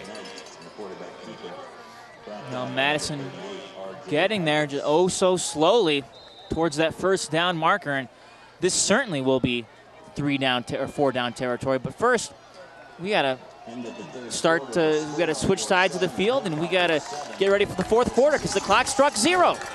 Chardon on top 7-0. A 3rd and 3 coming when we resume action here at Memorial Field. Jamie, congratulations in order last night. The girls soccer team right here at Chardon Memorial. We did the game for you on GTV. Come from behind win over Padua. Stephanie Ferrante, 2 goals, including a header with about 15 minutes to play to give Chardon the big win. And the girls team now 5-5-1 on the year. Girls soccer back in action next Tuesday at home against South. Well, you got a chance to see that game. Matt Jaworski and Jan Black had the call, and that game will be replayed on GTV and probably already has been. Don't forget, you can visit geaugatv.org if you'd like a DVD copy. Makes great gifts. And, you know, anyone who, at the high school level, Matt, when you get a chance to compete, and even though it's local access GTV, you're on television.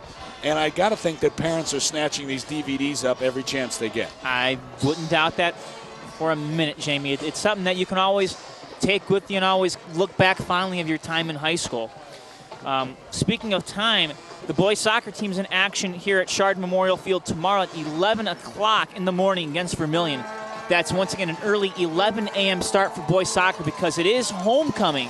So they want to get the guys done and cleaned up and ready to go to the dance that evening. 3rd down and 3, it's a Wildcat. Brandon Davis, the junior, number 5, is the quarterback. And Murray, there's 4 wide receivers, and one of them is Knight. He's on the far side of the field in the slot. So, Blue Streaks with a lot of options here. Crowd making some noise. Opening play of the 4th quarter. Murray in motion. The snap is to Davis. He fumbles the football. Chardon jumps on it, and they have it.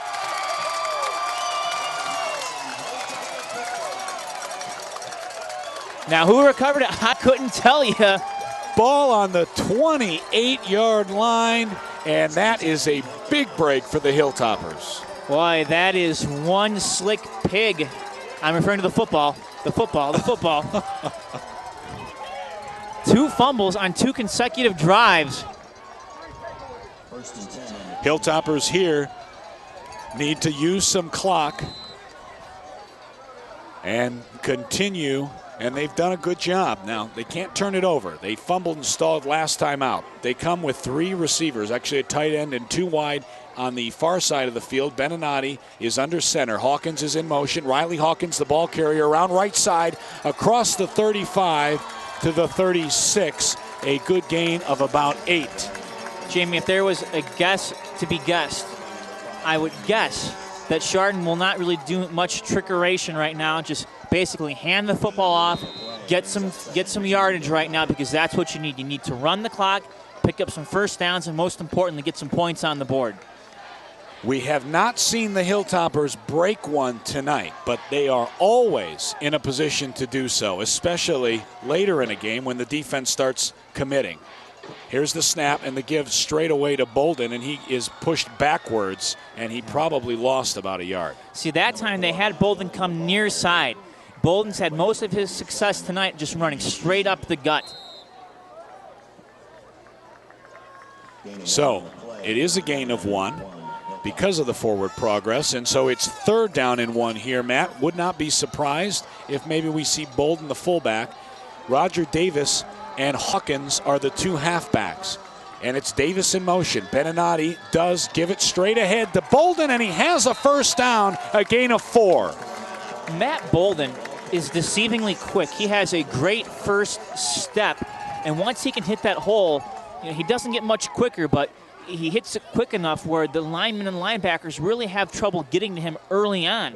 And that's why he can get 4, 5, 6 yards down the field before they can bring him down. Ted Guara, number 47, into the game for the Hilltoppers. He's lined up on the far side of the field, left side of the formation. Basic wing tee, Beninati from under center. Hawkins is in motion. The give is straight ahead again to Bolden, who has about 2 yards. Jamie, Chardon coming in once again with 1,674 rushing yards on the year. That averages out to about 418 yards per game. This is a team that averages 460 yards per game total and has been averaging 42 points per game. Nowhere near that tonight. Boy, anyone who thought the wing T was an archaic offense, just look at this team this year. 2nd down and 7. Beninati fakes one way, gives to Davis running left side across the 50 down to the 49. He's about 2 yards shy of the first down. And really, so few schools run the wing T now, Jamie, that it's very difficult to practice against in practice. Well, it kind of harkens you back to the old days of like Army-Navy football, where the forward lateral passing game was still in its infancy. Chardon has kept with this now for a long time, and it has not been successful the last few years, is back this year. Beninati gives it straight ahead to Bolden, who goes right at the marker on 3rd and 2. They'll stop the clock, and let's see where they spot it. Jamie, I had a chance to talk with Wycliffe coach Mars Purcell about the wing T. It is a first down. Over the summer. And one of the things that we spoke about was the fact that the players have to buy into it, and they have to do a good job of selling it on the field. Wycliffe, for the most part, over the last 30 years has ran a wing T, except for maybe about 6 or 7 recently. And when they weren't doing it well, it's because they weren't selling it. 1st down and 10. The give is to Hawkins, running on a sweep here on the right side into the secondary. And he's got about, looks like 8 yards into Madison territory, down to the 38. But when you have players like a Riley Hawkins and an Alex Muir, Matt Bolden, and TJ Beninati, boy, those guys are quick. And Jamie, you can tell that they're excited to play football and that they want to do their best out there. And they go the extra mile to sell it, to deceive the opposition. That's what the wing T is about. It's about deception. Frank Hall, who's the offensive coordinator who calls the plays, has done a great job as well. 2nd down and short. Beninati is from the gun. Bolden is in motion. Fake to him. Beninati's going to keep it. He falls right again at the line, and it looks like the line judge coming in is going to give him a first down to the 36-yard line. Yeah, Ricky Simsick got in there first, and then Dalton Boyer got in there second. The 2 linebackers, numbers 51 and 52, ironically, tripped them up, but a big first down for the Toppers. That keeps the clock running. Chardon is moving the clock. 7:55 in counting. Thanks again for joining us here at Memorial Field. The Hilltoppers 4-0, trying to extend their undefeated season. 1st down and 10. Beninati with a wing T behind him. Madison coming in on a blitz. Bolden is the ball carrier across the right side. Again, forward yards for about 5. He keeps doing that. He will find pay dirt. Chardon now, Jamie, just beginning, I believe, to wear down the Madison Blue Streaks up front. Madison only plays with 3 down linemen. 5 linebackers and 3 defensive backs. 2nd down and 5. Bolden is the fullback. Davis and Muir are the halfbacks. The give. No. Beninati's going to keep it himself. 25. He's hit hard by the punter, Kensinger, who's also a DB. Second effort. He gets across the 25, and there's also a late flag here on the sidelines. That could be a late hit. Let's see. It looks like the marker's at about the 23-yard line, and our referee tonight says face mask on Madison. Well, that will ensure that it's a first down, regardless of where that ball would have been spotted. So moving it forward. It looks like it's just the 5-yard variety, and a timeout is going to be called by Coach Tim Willis. Not happy with what he's seeing right now defensively. No, his team is struggling defensively, Jamie. They just have no answer right now for the Chardon Hilltoppers. And for Chardon, it's just been a case of keep it on the ground. They're not trying to do anything really exuberant with it. We've not seen that scissor play run since the fumble, but they're just moving the football, and that's all they need to do. just move the football. Hey, why don't you tell us about GTV on Twitter? Well, I can. Because I've been tweeting here all night live scores, and anytime we update you on scores, we're following the News Herald and various other media outlets, but GTV also a member of the service. That's right, and GTV does tweet, folks. You can catch us on Twitter for all the latest replay news and other important information. The Twitter handle is GTV Replays. So once again, if you go on Twitter, it's GTV Replays, and you can find all that there. Also would like to mention that GTV has an email service that will send you GTV replay information. Just go to the website, joggatv.org, and sign up. When we set the schedule, you'll be the first to know.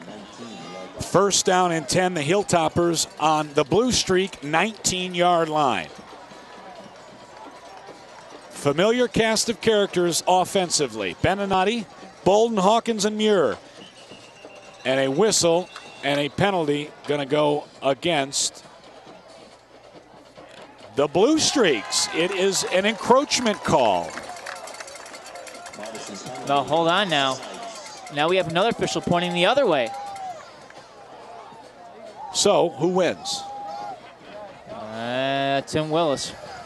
It is going to be Madison. So, a reversal of the call. You don't see that very often. Yeah, Chardon hit with the legal procedure.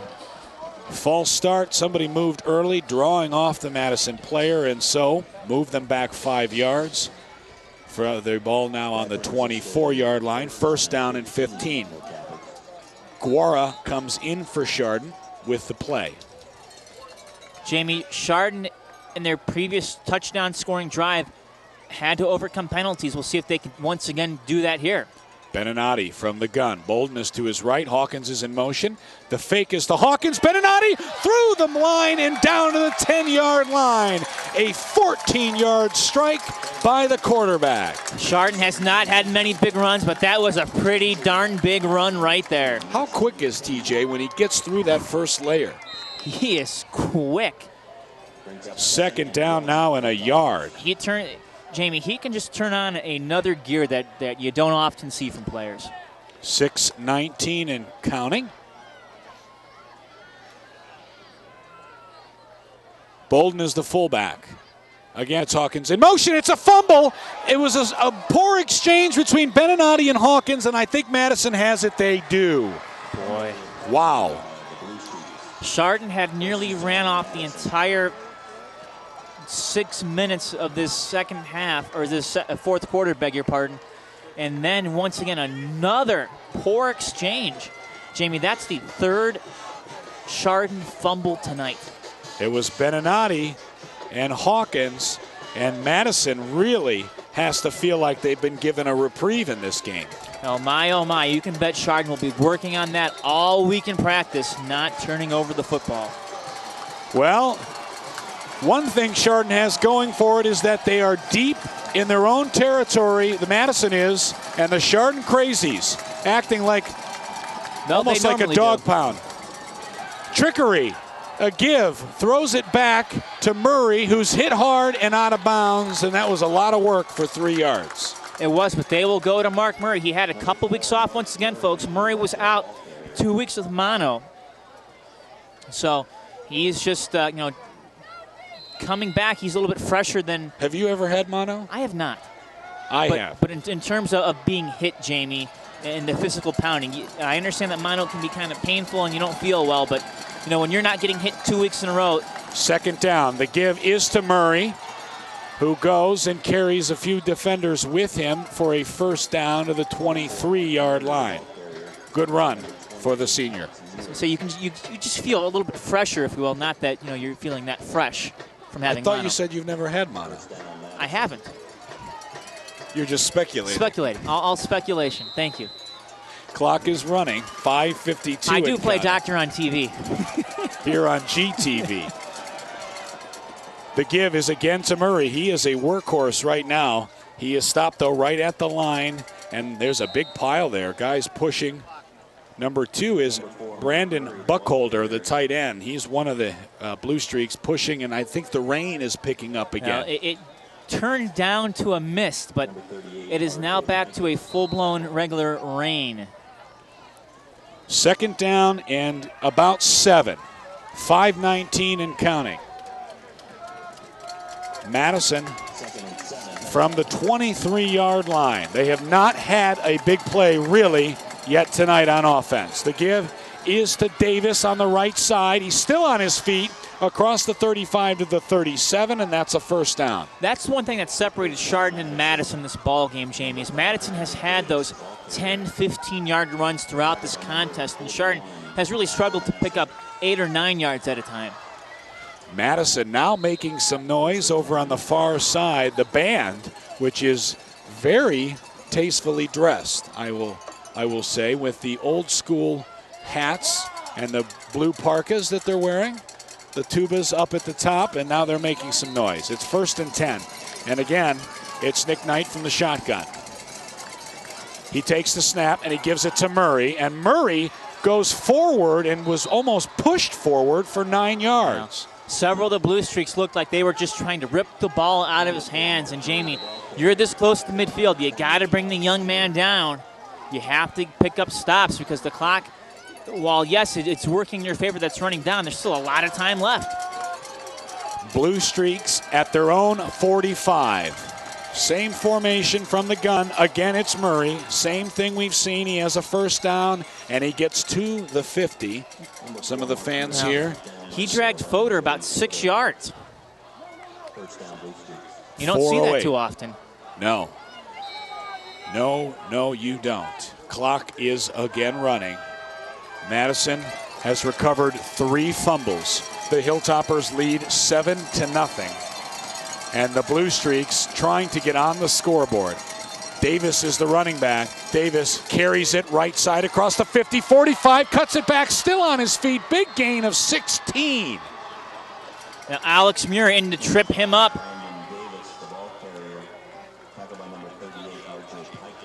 Check that was R.J. Pikus in on the tackle. Pikus, number 38, a senior. Clock again moving. 3:45 and counting. It should be moving. Scoreboard not paying attention. From the gun, Murray running to the near side, and there's a nice tackle. He formed him up. I think that was the corner on that side, or might have been Connick. Or they're going to say it was Fodor, the defensive end on that side. It's no gain. 2nd down and 10.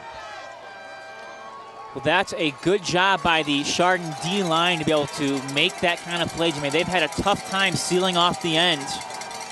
Getting to the ends, I should say. Madison's done a good job of sealing off those ends. Murray is the ball carrier. Knight's going to throw a screen pass to Murray. It's complete, but he's immediately tackled. Nice job by Connick and LeMaster. And it looks like, based on the spot, is about 2 yards on the play. Jared Urchek leveled Nick Knight. Boy, Nick Knight has not thrown a lot of passes, Jamie, but when he has dropped back the pass and he's gotten the pass off, someone has hit him hard. 3rd down and 8. Chardon's bench asking again for the support of the home crowd.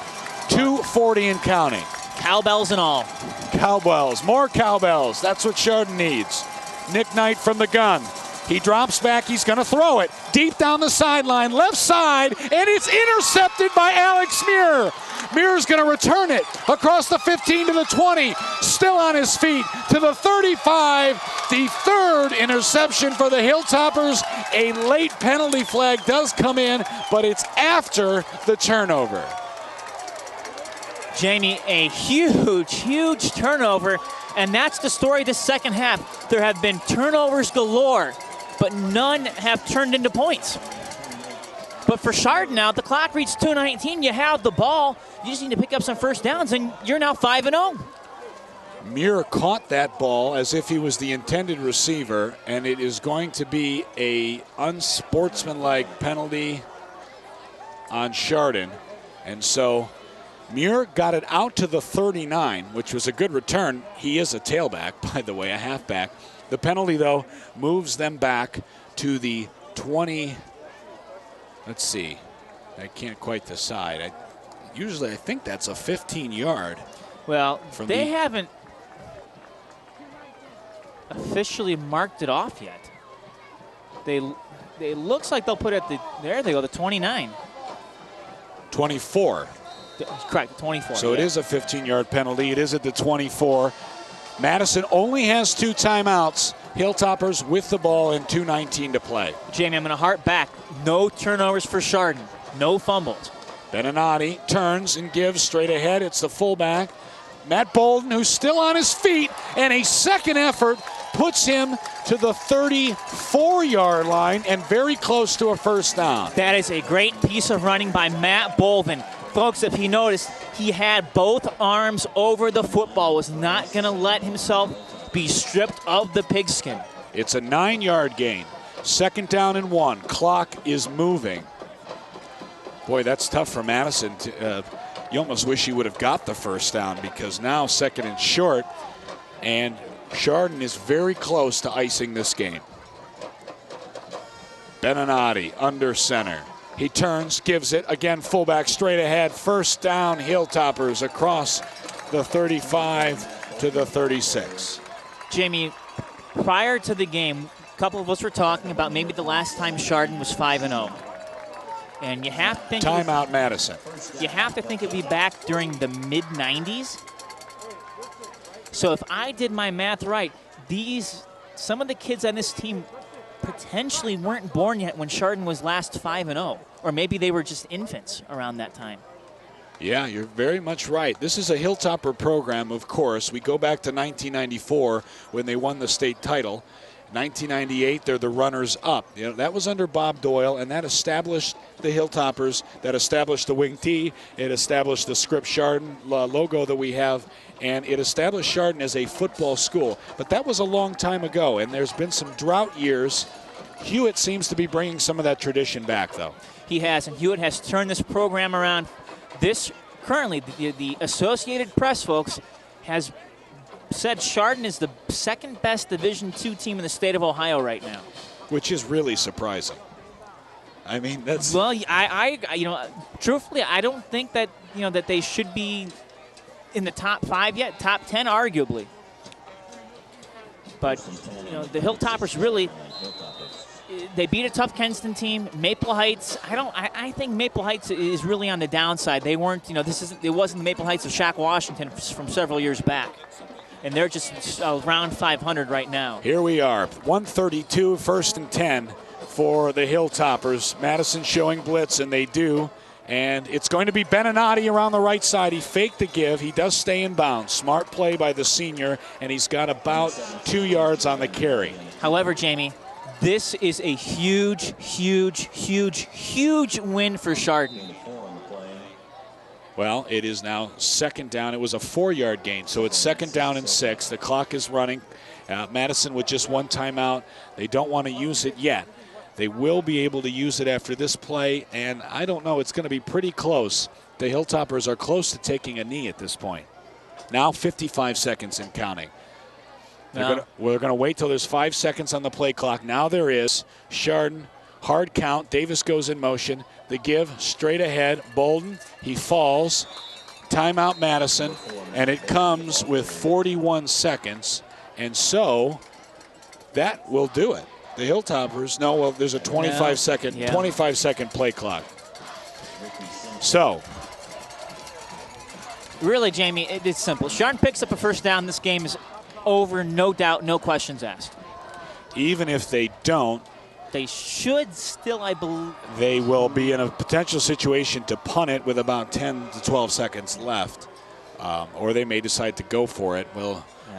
She'll see. Anyway, we'll see what plays out. It would really take something unforeseen for the Hilltoppers to fall in this one. Not too early now to look ahead to next week, folks. A huge, huge game at Harry E. Winters for your Chardon Hilltoppers. And I'll tell you what, South, their defense is very vulnerable. Do not believe for a second that South will be playing shutdown defense. South has had major issues this year defensively. They did hold Mayfield in check, but that's been about it for the Rebels. So the question will be, can Chardon hold the ball long enough to keep Kareem Hunt from making big plays? 3rd down and 5. What do you think next week? Well, I think if you give Mitch Hewitt enough time, considering they got burned for nearly 400 yards last year. South has the experience. We'll see. Beninati's going to keep it, and he falls forward. He is close to a first down. They're going to stop the clock depending on the spot, and I don't think based on the spot that he has it. There's 35 seconds, so let's see. They're going to ask for a measurement. The referee wants the sticks to come. And so we're going to get a measurement. If it's a first down, then the game is over. Even if it's not, when they blow the ready for play whistle, Madison will have 10 seconds to potentially either return something. I got to think that they're going to go for it. Mitch is definitely going to go for it. They are short by about 3 inches. So, Matt, what do you do here? No, Jamie, this won't happen, but I always think that if you're What do you think, Mike? A 10-second play. You know what? If you're the quarterback, you just keep the ball and you run around the backfield and you burn 10 seconds off the clock. You can do that. It's never done, though. You think you can burn? You just wrote on my leg. I apologize. You think they can burn 10 seconds off the clock by running around in the backfield? I believe you could. That is risky. I would not do that. I've seen it in the 8th grade level. I would not my try team did that once before. Well, they are going to go for it. The offense is on the field. I would probably think that it's going to be Beninati on a goose and go, just straight up the middle, and really, I would dare Madison to stop Sam Wilkes, the center. It's tough to do that. Well, Sam Wilkes is a pretty darn good center. Yes, he is. So there's 22 seconds. We're going to miss that senior when he graduates. There's something wrong with the clock because what are they going to do? What are they going to do here? They're running the clock. Timeout. Oh, Chardon is going to use a timeout with 10 seconds. Mitch took it down to the final second. So 10 seconds left. The Hilltoppers have the ball at their own 45-yard line. They need 2 inches for a first down. If Madison were to potentially stop Chardon, assuming that they go for it, Matt, then they would have just a few seconds to try one play. And so there is where we're at. It's a cliche. Stranger things have happened, but Chardon in a very good position here. They are, Jamie. And I don't want to give anything away, but there was some pointing going on in that huddle, and you know what Chardon's going to do. They're going to keep the offense on the field. Well, thanks again for watching us here on GTV. We'll have much more football coming this season. Not all of our Hilltopper games are, of course, live audio, but we still have a Notre Dame Cathedral Latin homecoming and, of course, the Cardinal-Berkshire game, the Battle for the Kinsman Cup, and that'll be in Week 10 here on GTV. Offense back out on the field. TJ Beninati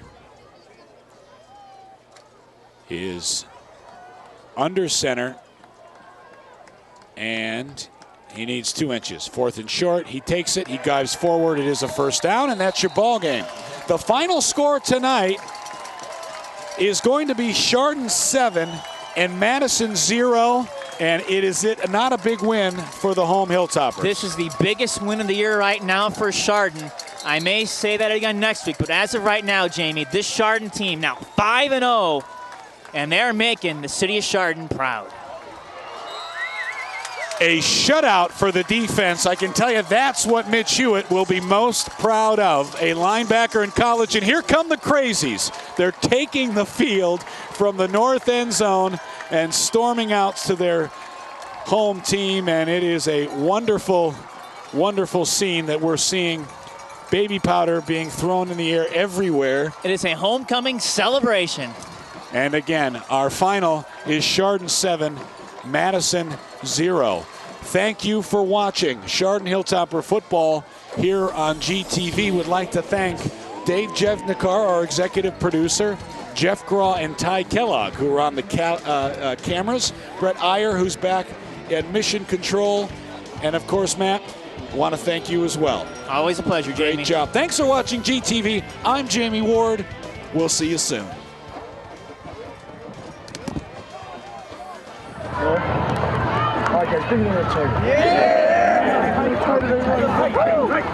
Nights like this don't happen very often. They just don't happen very often. You know what? We're surrounded by... We're okay, Jeff. I'll buy you a new camera. This didn't happen by accident. You know what's funny? I don't remember a lot. I mean, probably hits to the head, but I remember one Friday morning. It was a championship Friday. We went over to the chalet. And I remember every sprint we did, we just went through our schedule. And I remember saying, if you keep buying in, week 5, Willoughby South is going to be undefeated. That's going to be the biggest game in the state of Ohio. Remember that? Yeah. What was that, like May maybe we said that? Here we are, folks. You've bought in. You've committed yourselves. Now, it's going to be a quick turnaround. You got to lick your wounds quick. You got to get up tomorrow and you got to be ready for more, right? That's the way it rolls, though. But I'm telling you, fellas, you've done everything we've asked and some. And look at the plan. Right here, fellas. We're going to play in the biggest game in the state of Ohio this coming Friday. Get your pre-sale tickets. Let's get out of here. Yeah!